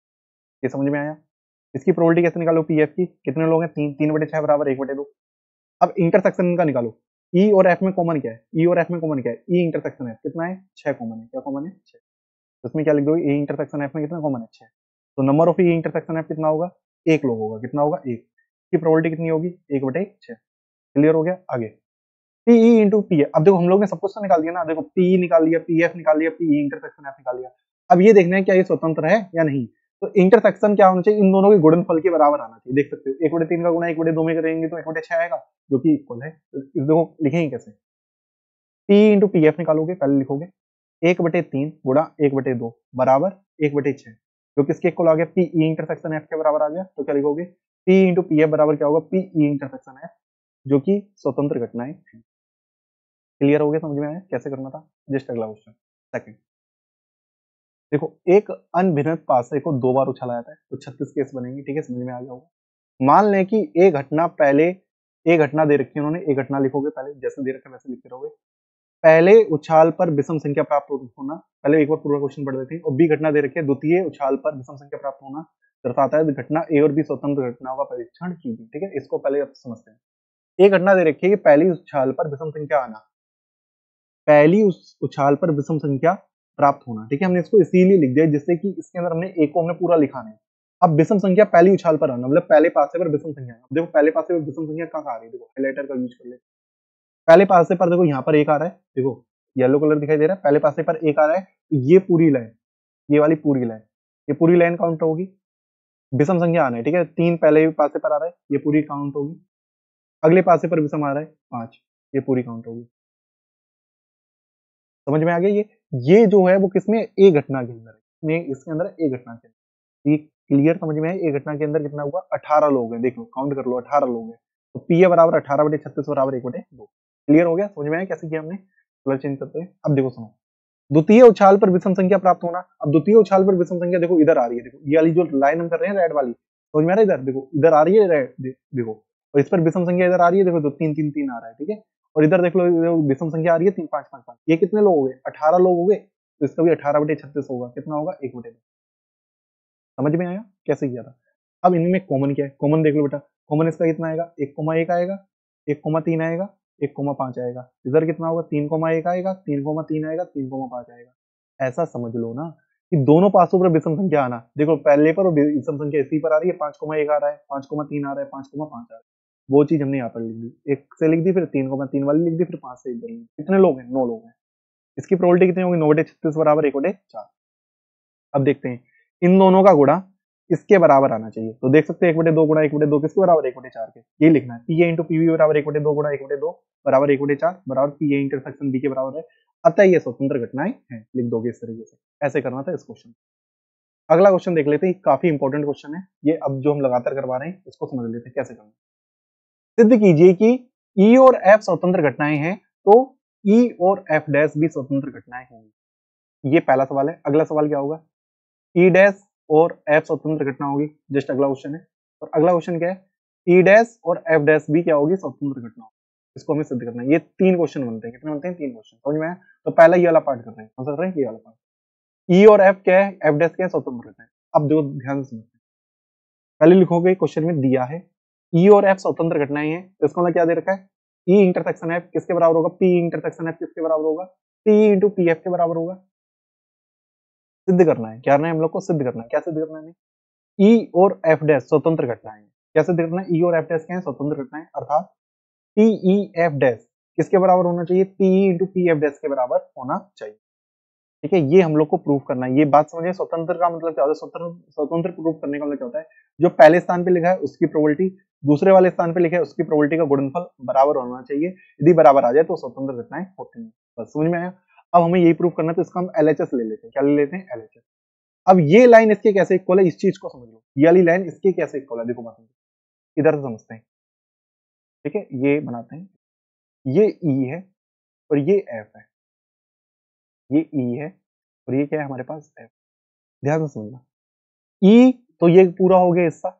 एफ डैश क्या होता है, एफ डैश क्या होता है, ई को एफ को छोड़कर, इसको छोड़कर एफ को छोड़कर, देखो बात समझो, एफ को छोड़कर छोड़ने वाला हिस्सा कौन सा हो गया, एफ को छोड़ने वाला हिस्सा कौन सा हो गया, ये वाला, इधर वाला हिस्सा।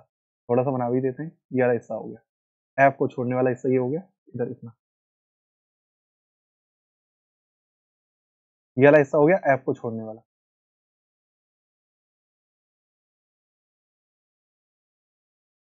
थोड़ा सही से बना लेना, एफ को छोड़ने वाला हिस्सा ये हो गया। चलिए लॉजिक समझ में आ जाए तो आप कभी नहीं भूलोगे। तो ये हम याद करने का तरीका हमने आपको पहले वाले लेक्चर में सिखा रखा था, ठीक है। ये हो गया हमारा एफ को छोड़ने वाला, और ई के साथ इंटरसेक्शन लेना है, किसके साथ इंटरसेक्शन लेना है, ई के साथ। तो ई वाला हिस्सा ये पूरा था, तो इंटरसेक्शन वाला हिस्सा कौन सा है, देखो इंटरसेक्शन वाला हिस्सा कौन सा है, इतना ही तो हिस्सा हुआ इंटरसेक्शन वाला, ये वाला ई और ये येलो कलर का इंटरसेक्शन, ये तो हुआ कॉमन वाला हिस्सा, इतना ही हुआ। अब इस कॉमन हिस्से को हम कैसे लिख सकते हैं, देखो आपको पता है बीच वाला हिस्सा को क्या कहते हैं, बीच वाले हिस्से को कहते हैं इंटरसेक्शन, बीच वाले हिस्से को कहते हैं इंटरसेक्शन। अब ध्यान सुनना, हम ऐसा लिख सकते हैं, ई वाले इंसान में से, नंबर ऑफ ई वाले इंसान में से किसको घटा दो, इंटरसेक्शन को घटा दो, किसको घटा दो, ई इंटरसेक्शन एफ। तो ये वाला हिस्सा निकल आएगा जो जिस पर हमने ब्लैक साइड रखी, ये वाला हिस्सा, ये वाला हिस्सा निकल आएगा ना, ये वाला इतना वाला हिस्सा निकल आएगा, ये वाला हिस्सा समझ में आया आपको, ये वाला हिस्सा आपका निकल आएगा। कब, जब एन ई में से, पूरे ई में से उसके इंटरसेक्शन को हटा दो, ये चीज हमने लिखा है, पी में से उसके इंटरसेक्शन को घटा दो। अब लेकिन ये याद कैसे करेंगे, हर बार इतना तो सोच नहीं पाएंगे हम लोग, तो कैसे करेंगे, देखो ट्रिक इसकी ये थी, ई इंटरसेक्शन एफ डैश लिखा है, जिस पर डैश नहीं लगा उसमें से इंटरसेक्शन को हटा देते हैं, पी में से किसको हटा देते हैं, इंटरसेक्शन। क्लियर, समझ में आ गया। अब देखो, अब हमको गिवन है, क्या गिवन है हम लोग को, पी इंटरसेक्शन एफ किसके बराबर है, पी इंटू पी एफ, क्योंकि ये स्वतंत्र घटना है, क्या घटना है हमारी, स्वतंत्र घटना, ठीक है। तो हमने इसका मान लिख दिया पी इंटू पी एफ। अब दोनों में से कॉमन क्या है, पी कॉमन है, क्या कॉमन है, पी कॉमन ले लिए तो क्या बचा, वन माइनस पी, क्या बचा हमारा, वन माइनस पी कॉमन लेने के बाद क्या बचा, one minus P, one minus P क्या होता है, पी एफ डैश। समझ में आ गया किस तरीके से करना था। तो जस्ट अगला भी क्वेश्चन कर लेते हैं तो और क्लियर हो जाएगा। देखो, सिद्ध कीजिए कि ई और एफ स्वतंत्र घटनाएं, ये लिख दिया हमने, दिया है स्वतंत्र घटनाएं, मतलब कि इंटरसेक्शन किसके बराबर है, ई इंटू एफ के।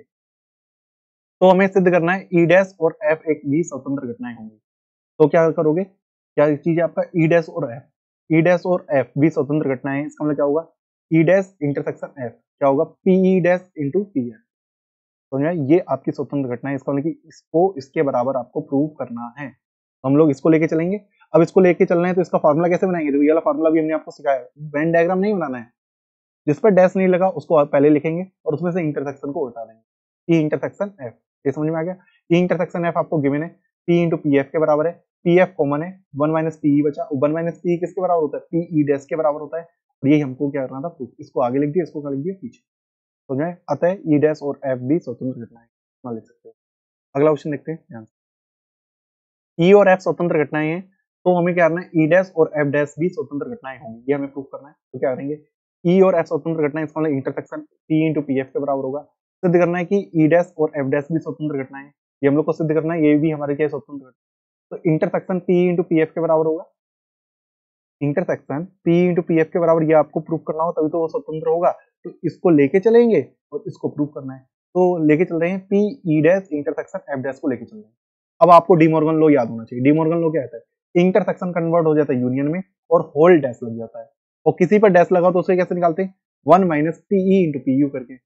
और यूनियन का फॉर्मूला क्या था याद है सभी को, P into P F minus का पी ई इंटरसेक्शन है, और पी ई इंटरसेक्शन एफ का मान निकाल दिया, पी इंटरसेक्शन एफ का मान आपको गिवन है, पी इंटू पी एफ के बराबर है, का मान ये लिख दिया, और माइनस के अंदर गुणा करेंगे तो ये माइनस और पीछे वाला क्या हो जाएगा प्लस। अब इन दोनों में से क्या कॉमन है, वन, इन दोनों में से क्या कॉमन है, इन दोनों में से क्या कॉमन है, पी एफ, क्या कॉमन है, पी एफ, तो क्या बचेगा, वन माइनस पीई, क्या बचेगा, यहाँ पर तो आपका वन बचा, यहाँ पर क्या बचा पीई, वन माइनस पीई दोनों में से कॉमन है, तो वन माइनस पीई कॉमन ले लिया, और इधर क्या बचा, वन बचा, और यहाँ पर क्या बचा P F, one minus P F, one minus P E होता है P E dash, one minus P F क्या होता है पी एफ डैश। तो अतः ई डैश और एफ डैश भी स्वतंत्र घटनाएं हैं। समझ में आया किस तरीके से क्वेश्चन करना था। अगला क्वेश्चन करते हैं, और हमने आपको क्या कहा था, ये चीज आप कर लोगे तो इससे पहले आप ये क्वेश्चन नंबर 4 भी कर लोगे, ठीक है। एक बार क्वेश्चन नंबर 4 देख लेते हैं, कहां पर है क्वेश्चन नंबर 4, ये वाला क्वेश्चन नंबर 4 वाला, ये वाला क्वेश्चन मैंने आपको क्या बताया, ये कर लोगे। देखो ये चीज का मतलब आपको पता है ना, पी ए डैश, इसका मतलब इंटरसेक्शन होता है ना, आपको हमने बताया था इंटरसेक्शन, अभी हमने आपको बताया यदि ए और बी स्वतंत्र घटनाएं हैं तो ये भी स्वतंत्र होगी, तो इसका मतलब किसके बराबर होगा, P A dash into P B dash के बराबर होगा। और पी ए डैश का मतलब क्या होता है, 1 माइनस पी ए होता है, और पी बी डैश का मतलब कितना होता है, 1 माइनस पी बी होता है।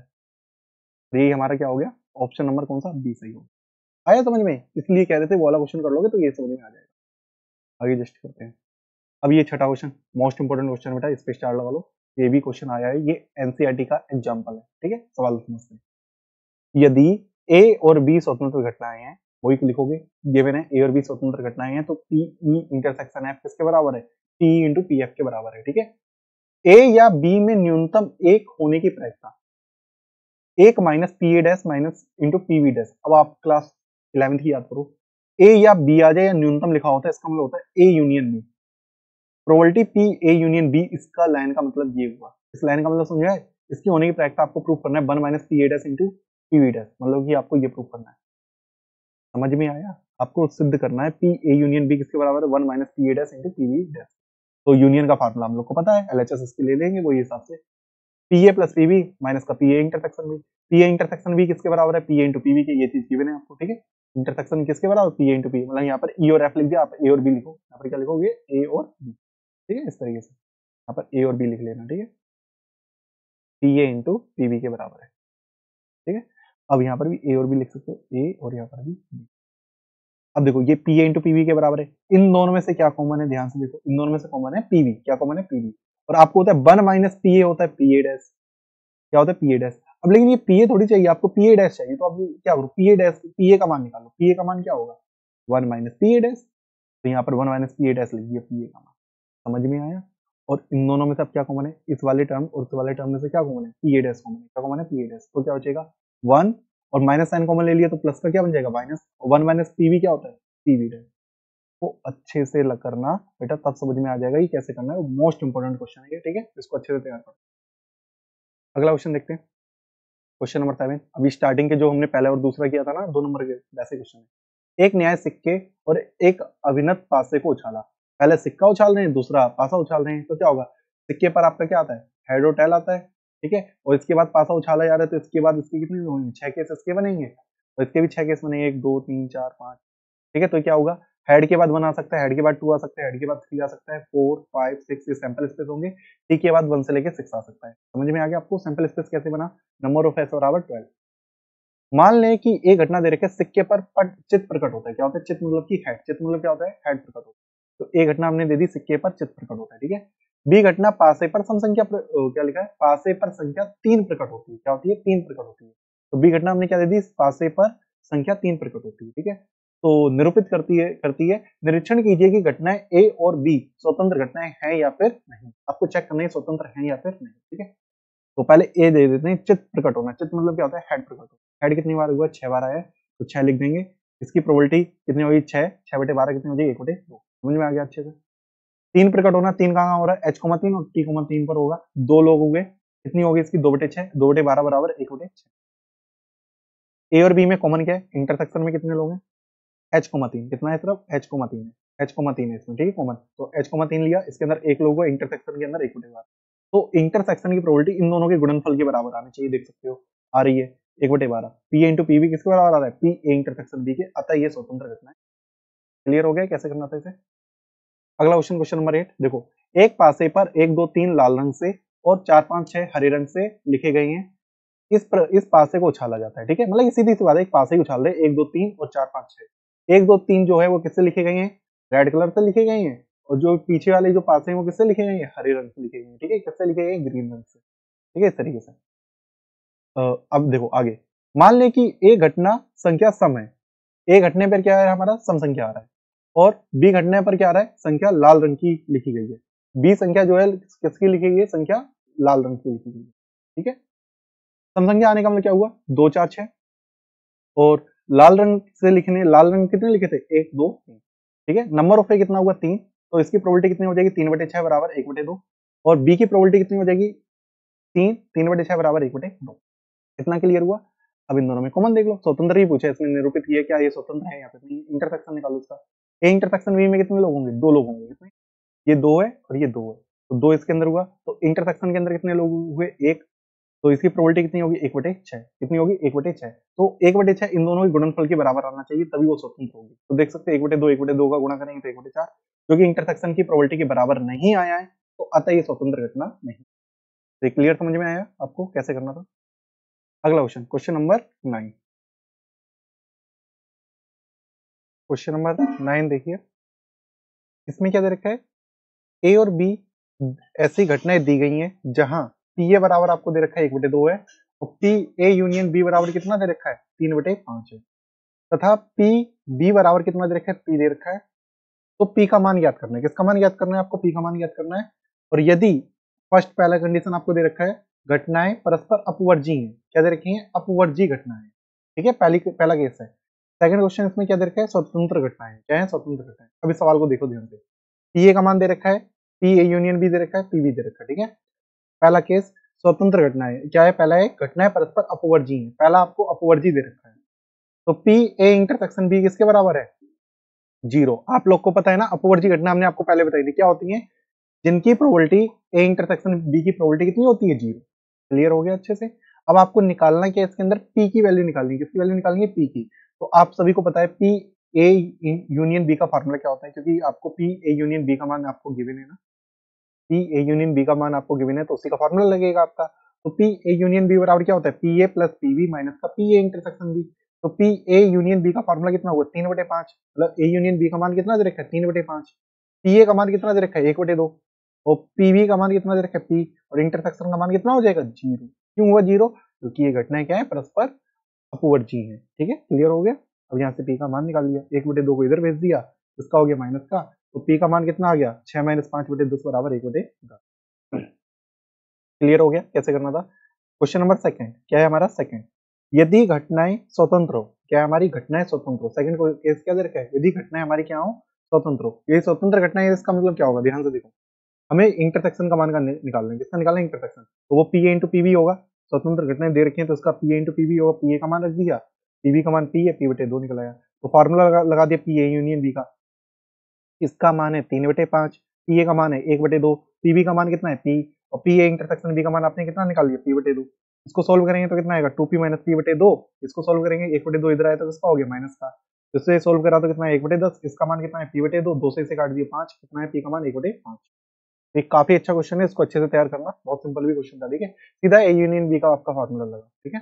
आगे क्वेश्चन देखिए जस्ट अगला, दी गई स्वतंत्र घटनाएं ए और बी ऐसी हैं कि पी ए का मान इतना दे रखा है, पी बी का मान दे रखा है, इंटरसेक्शन का मान दे रखा है, तब पी ए नहीं और बी नहीं ज्ञात करना है। क्या ज्ञात करना है, ए नहीं और बी नहीं को आपको ज्ञात करना है, ठीक है।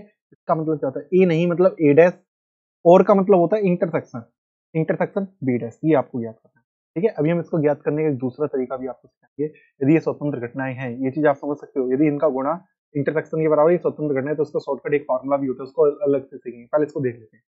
ए डैश और बी डैश का मतलब आपको पता है क्या होता है, देखो इसको सीख लो बेटा, इसका बहुत ज्यादा यूज होगा, सबसे ज्यादा यूज इसी का होगा, अभी पहले भी हो चुका था, ठीक है, एक क्वेश्चन में। ए डैश इंटरसेक्शन बी डैश है, इसमें डी मॉर्गन लॉ लगता है, यूनियन में कन्वर्ट होता है, होल डैश लग जाता है। क्लियर हुआ। होल डैश कैसे निकालते हैं, 1 minus P A union B, कैसे निकालते हैं, 1 minus P A union B. A union B का मान कितना है हमारे पास, 5/, देखो अब ए यूनियन बी तो आपको निकालना पड़ेगा ना, ए यूनियन बी इसीलिए पहले निकाला। ए यूनियन बी पहले कैसे निकालोगे, देखो P A plus P B, क्योंकि इसमें यूज हो रहा था ना, इसलिए हमने पहले निकालना पड़ा, ठीक है। चाहो तो बाद में निकालो, यदि आपको नहीं समझ में आया कि इसको निकालने की जरूरत पड़ेगी, क्योंकि हमें पता था ना इसका ए यूनियन बी बनता है, उसका डैश निकालोगे 1 minus P A union B होता है, ए यूनियन बी का मान का निकालना पड़ेगा, उसके लिए आपको ये फार्मूला लगाना है। तो P A plus P B minus का पी ए इंटरसेक्शन बी, इस सबका मान रख दिया, इसको सोल्व करेंगे तो कितना आएगा, 5/8। तो ये क्लियर हुआ 5/8 कैसे आया, तो 5/8 यहाँ पर रख दिया, एक में से घटा देंगे तो आपका ये आंसर आ गया। तो एक तो ये तरीका था। अब ये देख सकते हो स्वतंत्र घटनाएं अपने माइंड में सोचो, ये देखो 1/4 गुणा 1/2 करेंगे तो 1/8 आएगा। अब इसको देखो ध्यान से देखो, ए डैश और बी डैश का फॉर्मूला आपको बताइए, P A dash into P B dash के बराबर बराबर होगा। और ए डैश कैसे निकालते हैं आपको बताया, एक में से 1/4 को घटा देंगे, और पी बी डैश कैसे निकालते हैं, एक में से 1/2 को घटा देंगे। समझ में आया आपको। इसको सोल्व करेंगे तो 3/4, इसको सोल्व करेंगे तो 1/2, इसका आंसर कितना आएगा, 3/8। देख सकते हो 3/8 इसका आया था यहाँ पर, और ये यहाँ आ गया। ठीक है, ये दूसरा तरीका है, इसको भी जान लेना बहुत जरूरी है। ठीक है, अगला क्वेश्चन देखिए 11वां, ए और बी स्वतंत्र घटनाएं गिवन है आपकी बात, ठीक है। पी ए का मान दे रखा है, पी बी का मान दे रखा है, और पी ए नहीं और बी नहीं, इसका मतलब यही होता है A dash intersection B dash. तो क्या ए और बी स्वतंत्र घटनाएं हैं?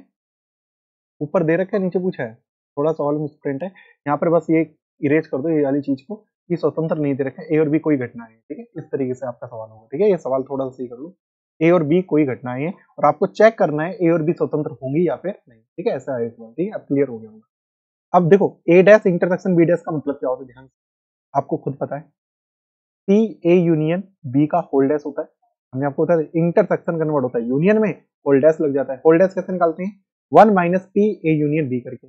अब ए यूनियन बी का फॉर्मूला क्या होता है, P A into P B minus का P A intersection B, P A का मान रख दिया, पीवी का मान रख दिया, माइनस का अंदर गुणा कर दिया, ये माइनस और ये किसका हो गया, प्लस का।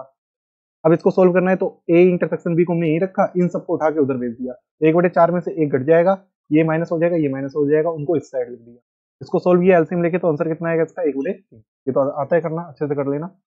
अब नोटिस करो, पीए इंटू पीवी का मान निकालेंगे, इंटरसेक्शन के बराबर आना चाहिए, ठीक है, 1/2 पीए का मान है, पीवी का मान 1/7 देख सकते हो, ठीक है, ये तो इसका गुणा करेंगे तो 7/24, जो कि 1/3 के बराबर नहीं आया, अतः ये स्वतंत्र घटना है। और एक दूसरा लॉजिक क्या है, इसका मान यदि इसके बराबर आ जाए, P A dash into P B dash के, तब भी स्वतंत्र हो जाएगा ना, ये देख लेते हैं एक बार, इसका मान आएगा 1 माइनस 1/2 घटाते हैं, पी ए डैश कैसे निकालते हैं, और पीवी डैश 1 माइनस 7/12 घटाएंगे, देख लो इसके बराबर आ गया ना, 1/4 के बराबर, तो स्वतंत्र हो जाएगा, तो इसका मान 1/2, इसको करेंगे सोल्व कितना आएगा, 5/12, तो जो चीज आप देख सकते हैं 5/24 जो कि इक्वल नहीं है, तो समझ में आया, ये इसके इक्वल नहीं आया, तो इस तरीके से चेक करना था, ठीक है। अगला क्वेश्चन, 12वां क्वेश्चन क्या है, देखो, किसी दौड़ में ए के जीतने की प्रायिकता इतनी है, बी के जीतने की प्रायिकता 1/4 है, तो इस दौड़ में ए और बी में कोई भी ना जीते, इसका मतलब क्या हुआ, ये ए और बी में कोई ना जीते, P A dash intersection B dash आपसे पूछा, ठीक है, तो इसकी क्या प्रायिकता है, तो पी ए इंटरसेक्शन बी का फॉर्मूला क्या होता है, P A into PV.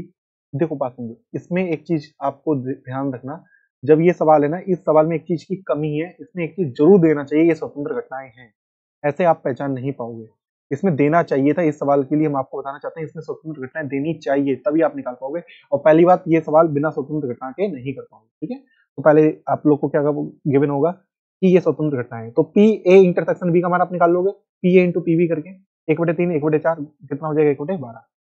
A union B कैसे निकालेंगे, देखो ए यूनियन बी कैसे निकालते हैं, P A plus P B minus का पी ए इंटरसेक्शन बी, इसको सोल्व करेंगे तो पी ए यूनियन बी निकल आया, और आपको निकालना है A dash intersection B dash, तो A dash intersection B dash कैसे निकालेंगे, पी ए यूनियन बी का होल डैश होता है, होल डैश कैसे निकालते हैं, 1 minus P A union B, A union B का मान हम पहले निकाल लिया था 1/2, उससे सोल्व किया तो 1/2 आया। अब कोई बच्चा बताए इसका दूसरा तरीका देखो, यदि आपको निकालना है A dash intersection B dash, ये थोड़ा ज्यादा बेटर होता है, जो ये वाला तरीका है ना, ये थोड़ा लॉन्ग हो जाता है, ये वाला थोड़ा बच्चा जल्दी कर लेते हैं, यदि स्वतंत्र है तो P A dash into PV dash के बराबर होगा, और इसका ए डैश कैसे निकालते हैं, 1 माइनस पी ए करके आपको पता है, और ये कैसे निकालते हैं हमारा 1 माइनस पी करके, या फिर P A P dash PV पहले निकाल लो, तो 1 माइनस पी ए का मान कितना है 1/3, और पीवी का मान कितना है हमारे पास 1 माइनस 1/3, कितना आएगा इसको सोल्व करने पर 2/3, बोले सोल्व कर लो, 3 एकम 3, 3 में से 1 2/3 गुणा 3/4, 3 से 3 कटा और 2 से काटा कितनी बार, 2 बार 1/2, तो इस तरीके से कोई बच्चा कर सकता है पेपर में, 2 नंबर वाले क्वेश्चन है, जल्दी जल्दी कर लेते हैं।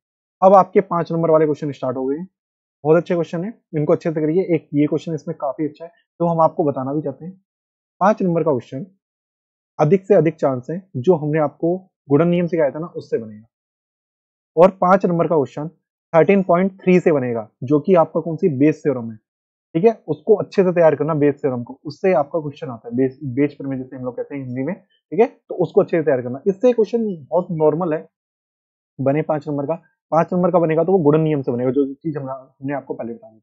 बस इन 9 क्वेश्चन इनको जल्दी जल्दी देख लेते हैं, बहुत सिंपल क्वेश्चन है, जल्दी जल्दी देखते हैं, ठीक है।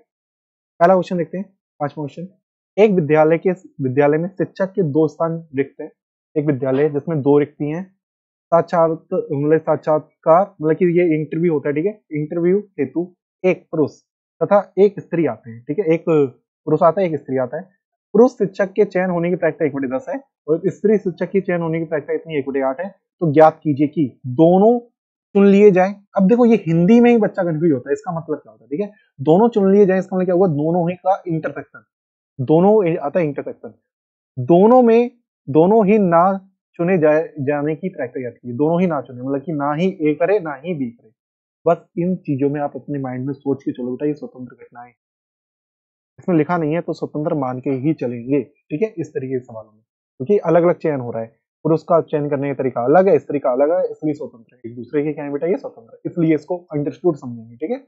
तो पुरुष शिक्षक के चयन होने की प्रायिकता को हमने ए नाम दे दिया, पीए बराबर 1/10, स्त्री की पीवी बराबर 1/8, ये गिवन है आपको, समझ में आया। अब ये वाली लाइन लिखना, दोनों के चयन करने की प्रायिकता है P A intersection B, intersection समझ में, इंटरसेक्शन होगा पी ए इंटू पीवी, इसका मान रखिए 1/80, समझ में आ गया होगा।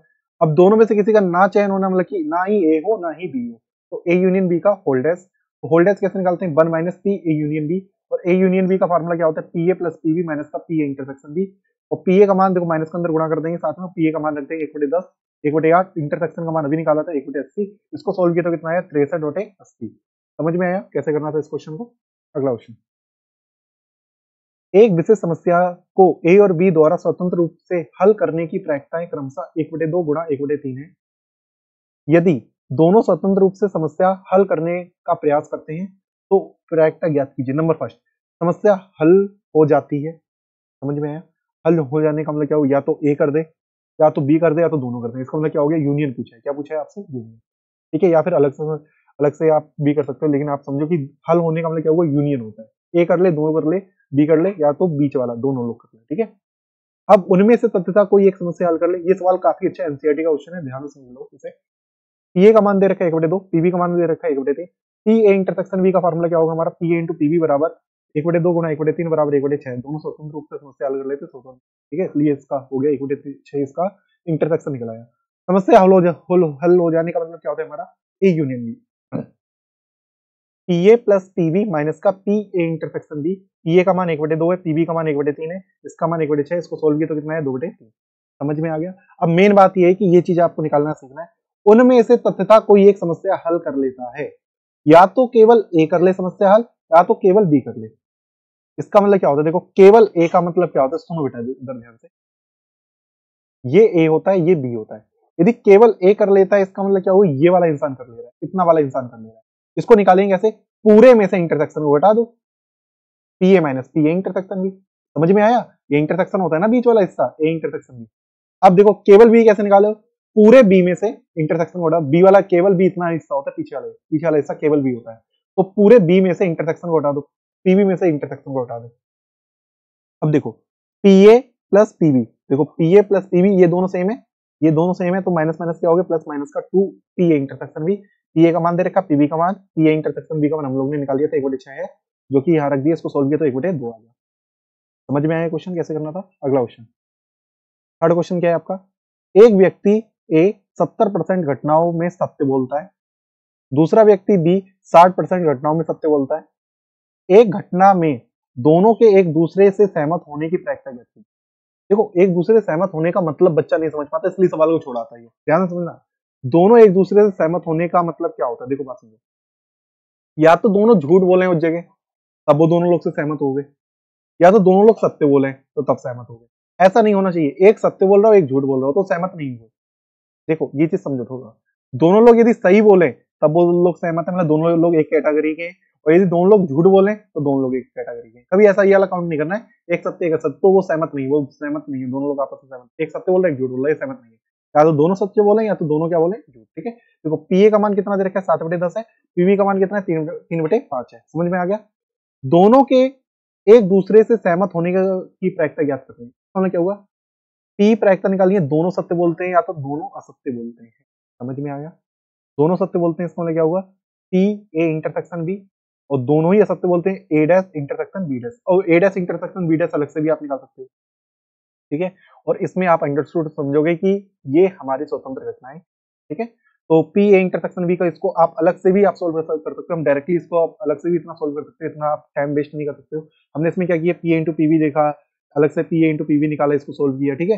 फिर पहले इसका इंटरसेक्शन को कन्वर्ट किया यूनियन में डी मॉर्गन से, फिर 1 minus P A union B लिखा, फिर यूनियन का फार्मूला लगाया उससे कर लिया। इसका डायरेक्टली करने का तरीका क्या होगा, पी ए इंटू पीवी कर ले कोई बच्चा, प्लस में इसको यार ले P A dash into P B dash, ऐसे कर लो, थोड़ा जल्दी हो जाता है और कुछ नहीं होता, ठीक है।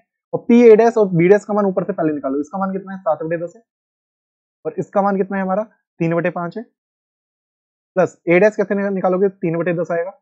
बी डैश कैसे निकालोगे, 2 कितना आएगा 5। समझ में, इसको सोल्व कर लो। 21/50, इधर कितना होगा 6/50, कितना हो गया यहाँ पर 27/50। देख सकते हो ये वाला मान हम लोग पहले ही निकाल चुके हैं, यहाँ पर निकाला था तो चीज हमने इतने शॉर्ट में निकाल दी। ठीक है, समझ में आया कैसे। और पी ए डैश कैसे निकाला, देखो आपको बता दे रहे पी ए डैश निकाला कैसे, तो कंफ्यूजन हो जाए आपका। एक में से पी ए को घटा दिया, 1 में से पी ए को घटाने का मतलब कितना हो, 7/10 को घटा दिया तो कितना बचा 3/10, जो कि इस तरीके से ये 3/10 आए। वैसे इसको एक में से घटाएंगे तो 2/5 आएगा। ठीक, अगला ये सिंपल क्वेश्चन है, सीधा कर लेते हैं। ए और बी स्वतंत्र घटनाएं हैं, तो पी ए और पीवी दे रखा है, इंटरसेक्शन पूछा, निकालते हैं। इंटरसेक्शन क्या होता है, पी इंटू पीवी, गुणा कर दिया तो कितना आ गया 0.12। समझ में आया, पी और पीवी का मान रख दिया। फिर यूनियन पूछा, यूनियन निकाल दोगे। यूनियन का फॉर्मूला क्या होता है, P A plus P B minus का पी ए इंटरसेक्शन बी। ए का मान रख दिया, बी का, और इंटरसेक्शन का मान अभी निकाला रख दिया, सोल्व किया तो 0.58। ए अपॉन बी का फॉर्मूला क्या होता है, ए इंटरसेक्शन बी अपॉन में पीवी, इंटरसेक्शन का मान इतना है, पीवी का मान इतना है, इसको सोल्व करेंगे करेंगे तो कितना है 0.3। पी बी अपॉन ए निकालना है, इधर शायद आपको ना दिखाई दे रहा हो, देख लो। इसका फॉर्मूला आप लोग को खुद पता है, P A intersection B upon P A होगा 0.12 अपॉन में 0.3, इसे से काटेंगे तो कितना आएगा हमारा 0.4। ठीक है, इस तरीके से करना, तो बहुत सिंपल क्वेश्चन है। ऐसा ही एक और क्वेश्चन है, इसको भी कर लेते हैं। देखो अब और आ गया, और का मतलब होता है इंटरसेक्शन। ठीक है, और ए और बी स्वतंत्र दे रखी है, तो इंटरसेक्शन बराबर क्या होगा हमारा, इंटरसेक्शन कैसे निकालेंगे, पी इंटू पीवी 0.3, इसका गुणा करेंगे तो कितना आएगा 0.18। ठीक है, 0.1 0.3 और 0.6 का गुणा करेंगे। ठीक है, अगला क्या दे रखा है, ए और बी नहीं, ए और बी नहीं, इसका मतलब क्या होगा, ए और बी, ए इंटरसेक्शन बी नहीं। अब देखो ये चीज हमने आपको ट्रिक से सिखाया था कैसे याद रखना है, जिस पर डैश नहीं लगा उसमें से इंटरसेक्शन को घटा देंगे। पी ए का मान कितना है हमारे पास, देखो 0.3 है, पी ए इंटरसेक्शन बी का मान कितना है 0.18 है, तो सब्ट्रैक्ट करेंगे तो कितना आएगा 0.12। क्लियर हुआ। ए या बी बराबर क्या लिखो, पी ए या बी, तो पी ए यूनियन बी बराबर, देखो या का मतलब होता है यूनियन, तो यूनियन का फार्मूला क्या होता है, P A plus P B minus का P A intersection B. P A का मान रखा, पीवी का मान रखा, इंटरसेक्शन का मान रख दिया, सोल्व किया तो कितना है 0.72। ठीक है, अगला फोर्थ, ए और बी में कोई नहीं, दोनों में से कोई नहीं, इसका मतलब क्या होगा, A dash intersection B dash, तो क्या होगा ए यूनियन बी का होल डैश, तो क्या हो जाएगा 1 minus P A union B. तो देखो वही है, इसको चाहो तो अलग से निकाल लो या फिर डायरेक्टली ऐसे कर लो। तो यूनियन का मान निकाल चुके थे 0.72, इसको सोल्व किया तो 0.2। ठीक है, इस तरीके से इसको करना था, सिंपल क्वेश्चन था ये, तो अच्छे से प्रैक्टिस करिए। हाँ, ये क्वेश्चन थोड़ा देख लो, काफी बच्चे अटक जाते हैं इस क्वेश्चन। ठीक है, इसको एक बार ध्यान से समझ लेना, 6 वाले को, थोड़ा अच्छा क्वेश्चन है, एक बार ये बता भी देते हैं, शायद ये एनसीईआरटी का क्वेश्चन है, ध्यान से देख लेना। एक इलेक्ट्रॉनिक, मतलब एक एनसीईआरटी का विविध का क्वेश्चन है। ठीक है, विविध वाला, इलेक्ट्रॉनिक असेंबली के दो सहायक निकाय ए और बी हैं, पूर्ववर्ती निरीक्षण द्वारा निम्न प्रायिकताएं ज्ञात हैं। ठीक है, क्या ज्ञात है, ए के असफल होने की प्रायिकता है 0.2, बी के अकेले, देखो बेटा ध्यान से देखा करो, बी के अकेले असफल होने की प्रायिकता है 0.15, ए और बी के असफल होने की प्रायिकता है 0.15, तो निम्न प्रायिकताएं ज्ञात कीजिए, यहाँ पे लिखा है ज्ञात कीजिए। ठीक है, निम्न प्रायिकताएं ज्ञात कीजिए। ठीक है, नंबर फर्स्ट, पी ए असफल बटे, देखो बटे का चिन्ह है, ठीक है, बी असफल हो चुकी हो, यहाँ पर पी ए के अकेले असफल होने की प्रायिकता, देख रहे हो बेटा कुछ कंफ्यूजन है, बच्चे समझ ही नहीं पाते क्या, इसका एक लॉजिक अब देखना ध्यान से। देखो देखो असफल ए और बी की घटनाएं हमने मान ली है, ए डैश और बी डैश है, तो ए डैश का मान आपको दे रखा है, देखो बेटा पी ए के असफल होने की प्रायिकता 0.2 है। ठीक है, अब देखो केवल बी के असफल होना, देखो केवल बी डैश दे रखा है, ध्यान से समझना बेटा, केवल बी डैश दे रखा है 0.15, ए और बी के दोनों के असफल होने की प्रायिकता दे रखी है, A dash intersection B dash बराबर 0.15। ठीक है, अब देखो ये पहले बताओ, ये पहली लाइन समझ पाए अच्छे से, इसमें तो कोई दिक्कत नहीं है।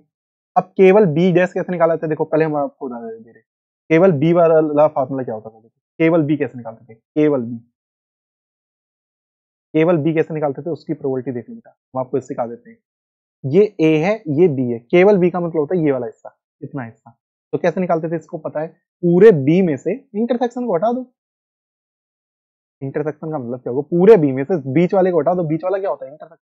अब यदि यहाँ पर केवल बी डैश लिखा है, तो यहाँ पर भी डैश लगा दोगे, यहाँ पर भी डैश लगा दोगे इस जगह, और यहाँ पर भी हर जगह क्या लग जाएगा डैश। बस ये याद रखो, इस तरीके से आप कभी नहीं भूलोगे। ठीक है, तो इसका फॉर्मूला क्या बना, केवल बी डैश का बी डैश माइनस का P A dash intersection B dash, P B dash का मान कितना है 0.15 है, zero sorry P B dash का मान तो हमें निकालना है ना, केवल बी डैश का मान आपको गिवन है 0.15। ठीक है, फिर इसका भी मान पता है 0.15, ये इधर आया तो किसका हो गया प्लस का, आंसर कितना आएगा 0.3। समझ में आया कैसे निकाला बी डैश का मान। अब सबसे पहला क्वेश्चन क्या पूछा है, पहला क्वेश्चन देखो बेटा क्या पूछा है, ए बटे बी पूछा है, क्या पूछा है, ए बटे बी, और असफल है इसलिए डैश डैश लगा। अब देखो ए बटे बी का फार्मूला होता था ए इंटरसेक्शन बी बटे में पी वी होता था। अब डैश लगाए तो सब जगह डैश लगा दो, सब जगह क्या लगा दो, dash. A dash intersection B dash का इसका फार्मूला कितना है, 0.15 है। और B dash P B dash का मान कितना है, पी वी डैश का है हमारा, देखो पी वी डैश हम लोग ने ये निकाला, अभी देखो ध्यान से निकाला पी वी डैश कितना है हमारा, पी वी डैश 0.3, इसको सोल्व करा तो कितना आया, एक बटे। समझ में आया कैसे हमने इसको आराम आराम से निकाला। यहाँ पर बच्चे बताएं क्या गलती करते हैं, केवल बी भूल जाते हैं, यहाँ पर पी बी डैश लिख देते हैं, यहाँ पर 0.15 लिख देते हैं, बस ये गलती हो जाती है, इसलिए बच्चे का आंसर नहीं है। अब देखो केवल ए के असफल होने का मतलब क्या हो, केवल ए डैश पूछे, केवल ए डैश का फार्मूला वही बना सकते हो, ए में से इंटरसेक्शन में उठा दो, तो डैश लगाए तो सब जगह डैश लगा देंगे। पी ए डैश का मान है 0.2, इसका मान है 0.15, इसे घटाएंगे तो कितना आएगा 0.05। क्लियर हो गया। क्वेश्चन नंबर 6 कैसे करना था, बहुत अच्छा क्वेश्चन है, ठीक है ये वाला। ये अब ये सिंपल क्वेश्चन है, जल्दी जल्दी कर सकते हो, ठीक है। एक छात्रावास में 60% विद्यार्थी हिंदी, 40% विद्यार्थी अंग्रेजी तथा 20% दोनों अखबार पढ़ते हैं। एक छात्र को यादृच्छा चुना जाता है। नंबर 5 पहले बता देते क्या है। हिंदी को हमने एस से नोट कर लिया और इंग्लिश को कैसे नोट कर लिया, ई से। तो एच की प्रोबेबिलिटी कितनी है, हिंदी की प्रोबेबिलिटी कितनी है, 60%, मतलब 60/100 मतलब 6/10, और भी काट सकते हो, बल्कि इतना ही हमने रखा। ई की प्रोबेबिलिटी कितनी हो जाएगी, 40%, मतलब 40/100 मतलब 4/10। और इंटरसेक्शन का मतलब क्या हुआ, दोनों अखबार पढ़ते हैं, ठीक है, दोनों का मतलब क्या, इंटरसेक्शन 20%, 20% का मतलब क्या, 20/100 कितना होगा, 1/2। समझ में आया। अब इससे हम लोग क्या यूनियन निकाल लेंगे, ठीक है, क्या निकाल लेंगे, यूनियन। देखो उन्होंने पूछा क्या, देखो प्रैक्टा याद कीजिए कि वह ना तो हिंदी पढ़ पाता है ना तो अंग्रेजी। देखो एच डैश हिंदी नहीं पढ़ने का मतलब क्या हुआ, एच डैश, और का मतलब क्या, इंटरसेक्शन, इंग्लिश नहीं पढ़ना, ई डैश। इसका फॉर्मूला क्या हुआ, एच यूनियन ई का होल डैश, वही डी मॉर्गन लो, 1 माइनस पी एच यूनियन ई। देख रहे हो इसका कितना यूज हुआ, इस वाली लाइन का बहुत ज्यादा यूज हुआ। और एच यूनियन ई हमने यहाँ पर निकाल लिया है। देखो P plus P H plus minus का पी ई इंटरसेक्शन एच। अब इसको सोल्व करेंगे करेंगे तो कितना आएगा, 4/5। जो चीज यहाँ रख देंगे इसको सोल्व करेगा तो कितना है, 4/5। इसको सोल्व कर लेना, आप तो ऊपर देख लेना, ठीक है इसको। और यहाँ पर इसको सोल्व करेंगे तो कितना आएगा, 5 एकम 5, इससे घटाएंगे तो कितना आएगा हमारा, 1/5। अगला क्वेश्चन बी वाला पार्ट, वो यदि वह हिंदी का अखबार पढ़ती है तो अंग्रेजी, तो उसके अंग्रेजी का अखबार भी पढ़ने वाली होने की प्रैक्टिस है। इंग्लिश की पूछिए प्रैक्टा, तो ई ऊपर है, हिंदी पढ़ चुकी है, तो ई अपॉन एच पूछा। ई अपॉन एच का formula intersection upon P H, और इंटरसेक्शन का मान कितना दे रखा है, 2/10। तो 2/10 बटे में 6/10, इसको काटा, 10 से 10 काटा तो 2/6, इसको काटा तो कितना बचा, 1/3।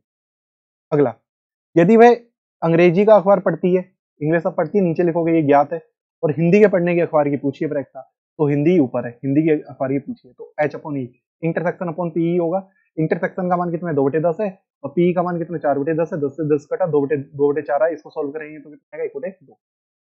इस प्रकार ये 7वां क्वेश्चन हो गया, ठीक है। अगला क्वेश्चन है 8वां, इसको देख लेते हैं।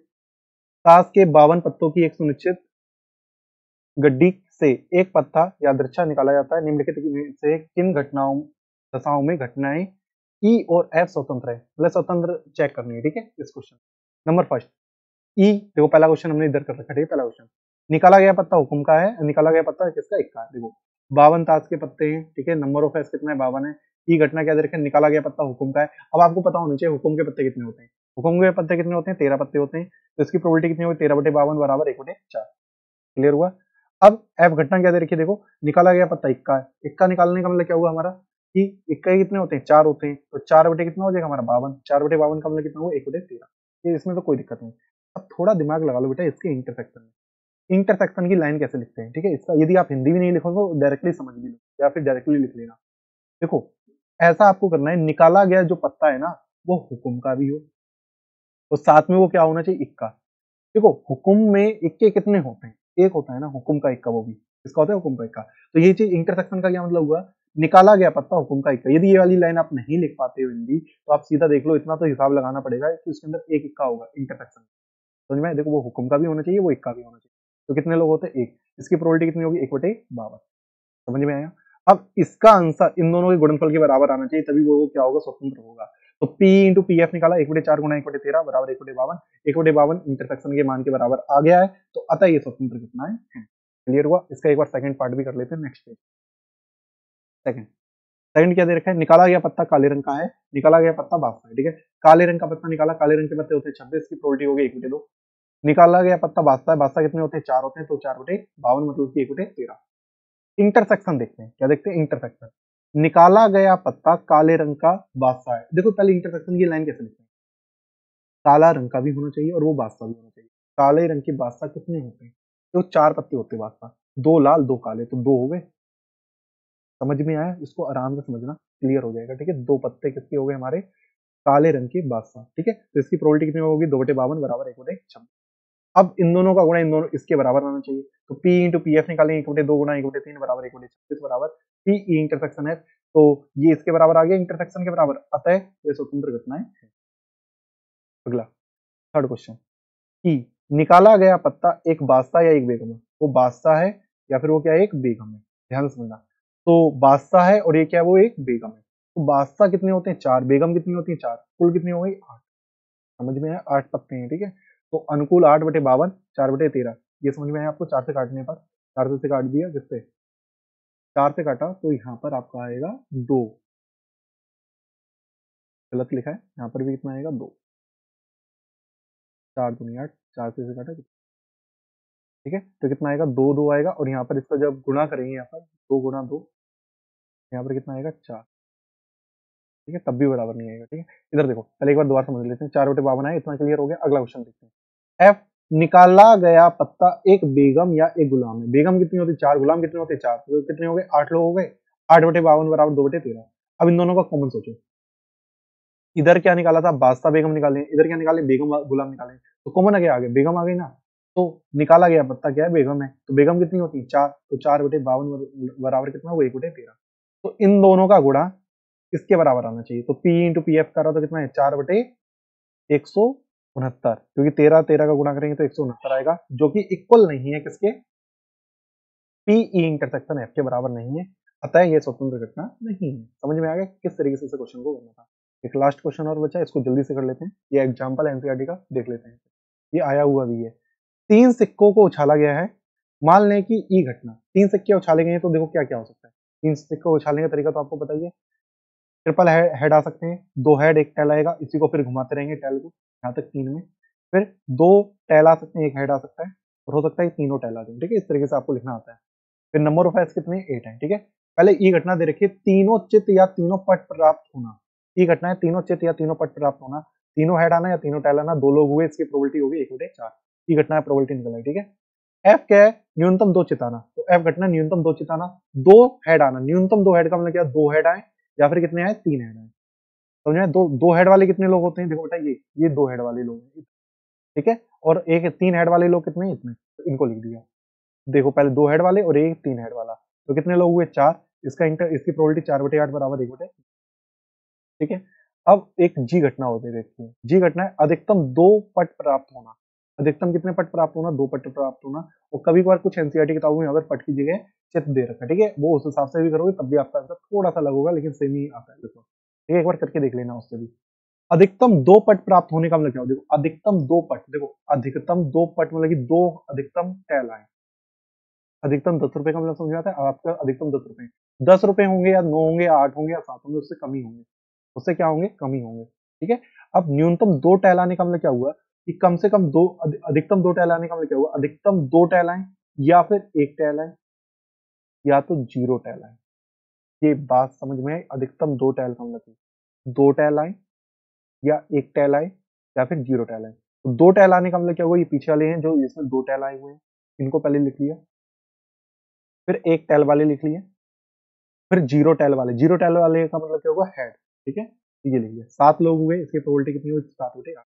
अब देख लेते हैं ई इंटरसेक्शन एफ में क्या है, इसमें और इसमें कॉमन क्या है, देखो इसमें ट्रिपल एच कॉमन है, देख सकते हो, ये बेटा ये और ये कॉमन आ रहा है, तो इसकी प्रोबेबिलिटी कितनी हो जाएगी, 1/8। ई इंटरसेक्शन जी, देखो एफ इंटरसेक्शन जी, एफ और जी में कॉमन क्या है, ये 4 लोग कॉमन है, देख लो बेटा, चारों की चारों आ रहे हैं इसके अंदर, ठीक है, चारों के चारों पीछे वाले चारों आ रहे हैं आपसे कॉमन, तो 4/8 कितना हुआ, 1/2। देखो ई इंटरसेक्शन जी जो नीचे लिखा हुआ है, ई इंटरसेक्शन जी, इसमें कितने लोग कॉमन है, देखो बेटा, ई और जी में कॉमन क्या है, सिर्फ यही कॉमन है, ट्रिपल एच कॉमन है, क्या कॉमन है, ट्रिपल एच। इसकी प्रोबेबिलिटी 1/8 कितनी हो गई, 1/8। तो ये तो कर लोगे आराम से अच्छे से। अब ये चेक करना है, देखो ई एफ, ई जी और एफ जी कौन कौन से स्वतंत्र हैं, कौन कौन से स्वतंत्र नहीं है, और कौन प्राश्रित है, ठीक है, मतलब जो स्वतंत्र नहीं होते उन्हीं को कहते हैं प्राश्रित घटक, ठीक है। तो बात समझो, देखो हम लोग क्या करेंगे, P इंटू पी एफ निकालेंगे। तो P इंटू पी एफ का मान देखो निकालते हैं। P का मान है 1/8, पी ई देखो सॉरी इधर है, P का मान है 1/4 और पी एफ का मान कितना है 1/2। इन दोनों का गुणा करेंगे कितना आएगा 1/8, जो कि P ई इंटरसेक्शन एफ के बराबर आ गया। तो इसका मतलब क्या हुआ, ई और एफ स्वतंत्र घटनाएं। तो ई और एफ वाली क्या हो गई, ई और जो एफ है ना वो कौन सी हो गई, स्वतंत्र हो गई। ये क्या हो गई, स्वतंत्र घटनाएं। ठीक है, ये स्वतंत्र हो गई।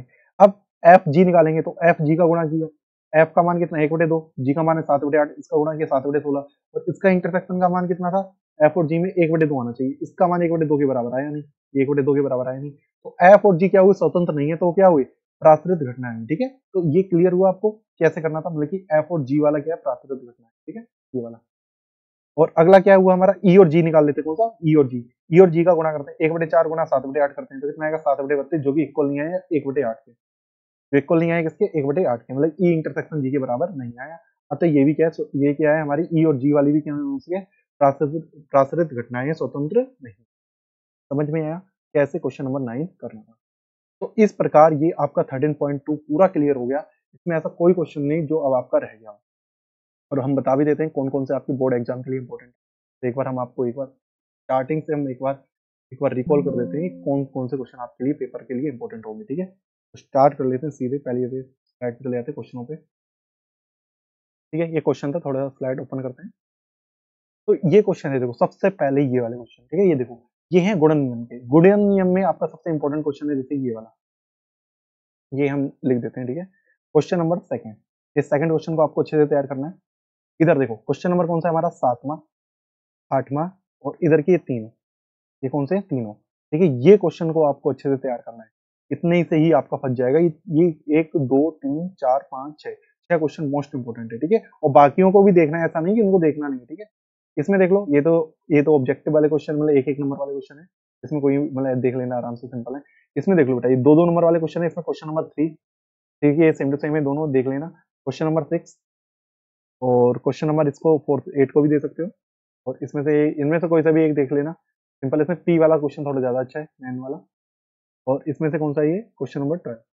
इस पे कट इसलिए लगाए क्योंकि ये पहले हम करवा चुके हैं उस वाले में। ठीक है, उस वाले में क्वेश्चन नंबर 12, बस इतना ही क्वेश्चन इसमें इंपॉर्टेंट है और ज्यादा नहीं है। 5 नंबर में इसमें देख लेते हैं। 5 नंबर में 9 क्वेश्चन में एक लास्ट वाला ही थोड़ा इंपॉर्टेंट है, और इसमें से कौन सा था, समस्या हल हो जाए तब था, ये वाला एक अच्छा था, अभी हम लोगों ने किया था। और कौन सा है, ये छठा वाला क्वेश्चन। ठीक है, ये इतने क्वेश्चन को भी आप तैयार कर लोगे, बस इतना ही है 13.2 में, और कुछ आपको पढ़ के नहीं जाना है। अब मेन आपकी है 13.3, उसकी बस हम आपको पीडीएफ दे देंगे कि उसमें बस पीडीएफ ही आप बस अच्छे से तैयार कर लेना, काफी बड़े बड़े क्वेश्चन है बेस पर में। ठीक है, उसको आप अच्छे से तैयार करो, उसमें से गारंटी से क्वेश्चन आएगा 5 नंबर। ठीक है, तो अब इसी प्रकार आपको नेक्स्ट वीडियो में मिलते हैं, और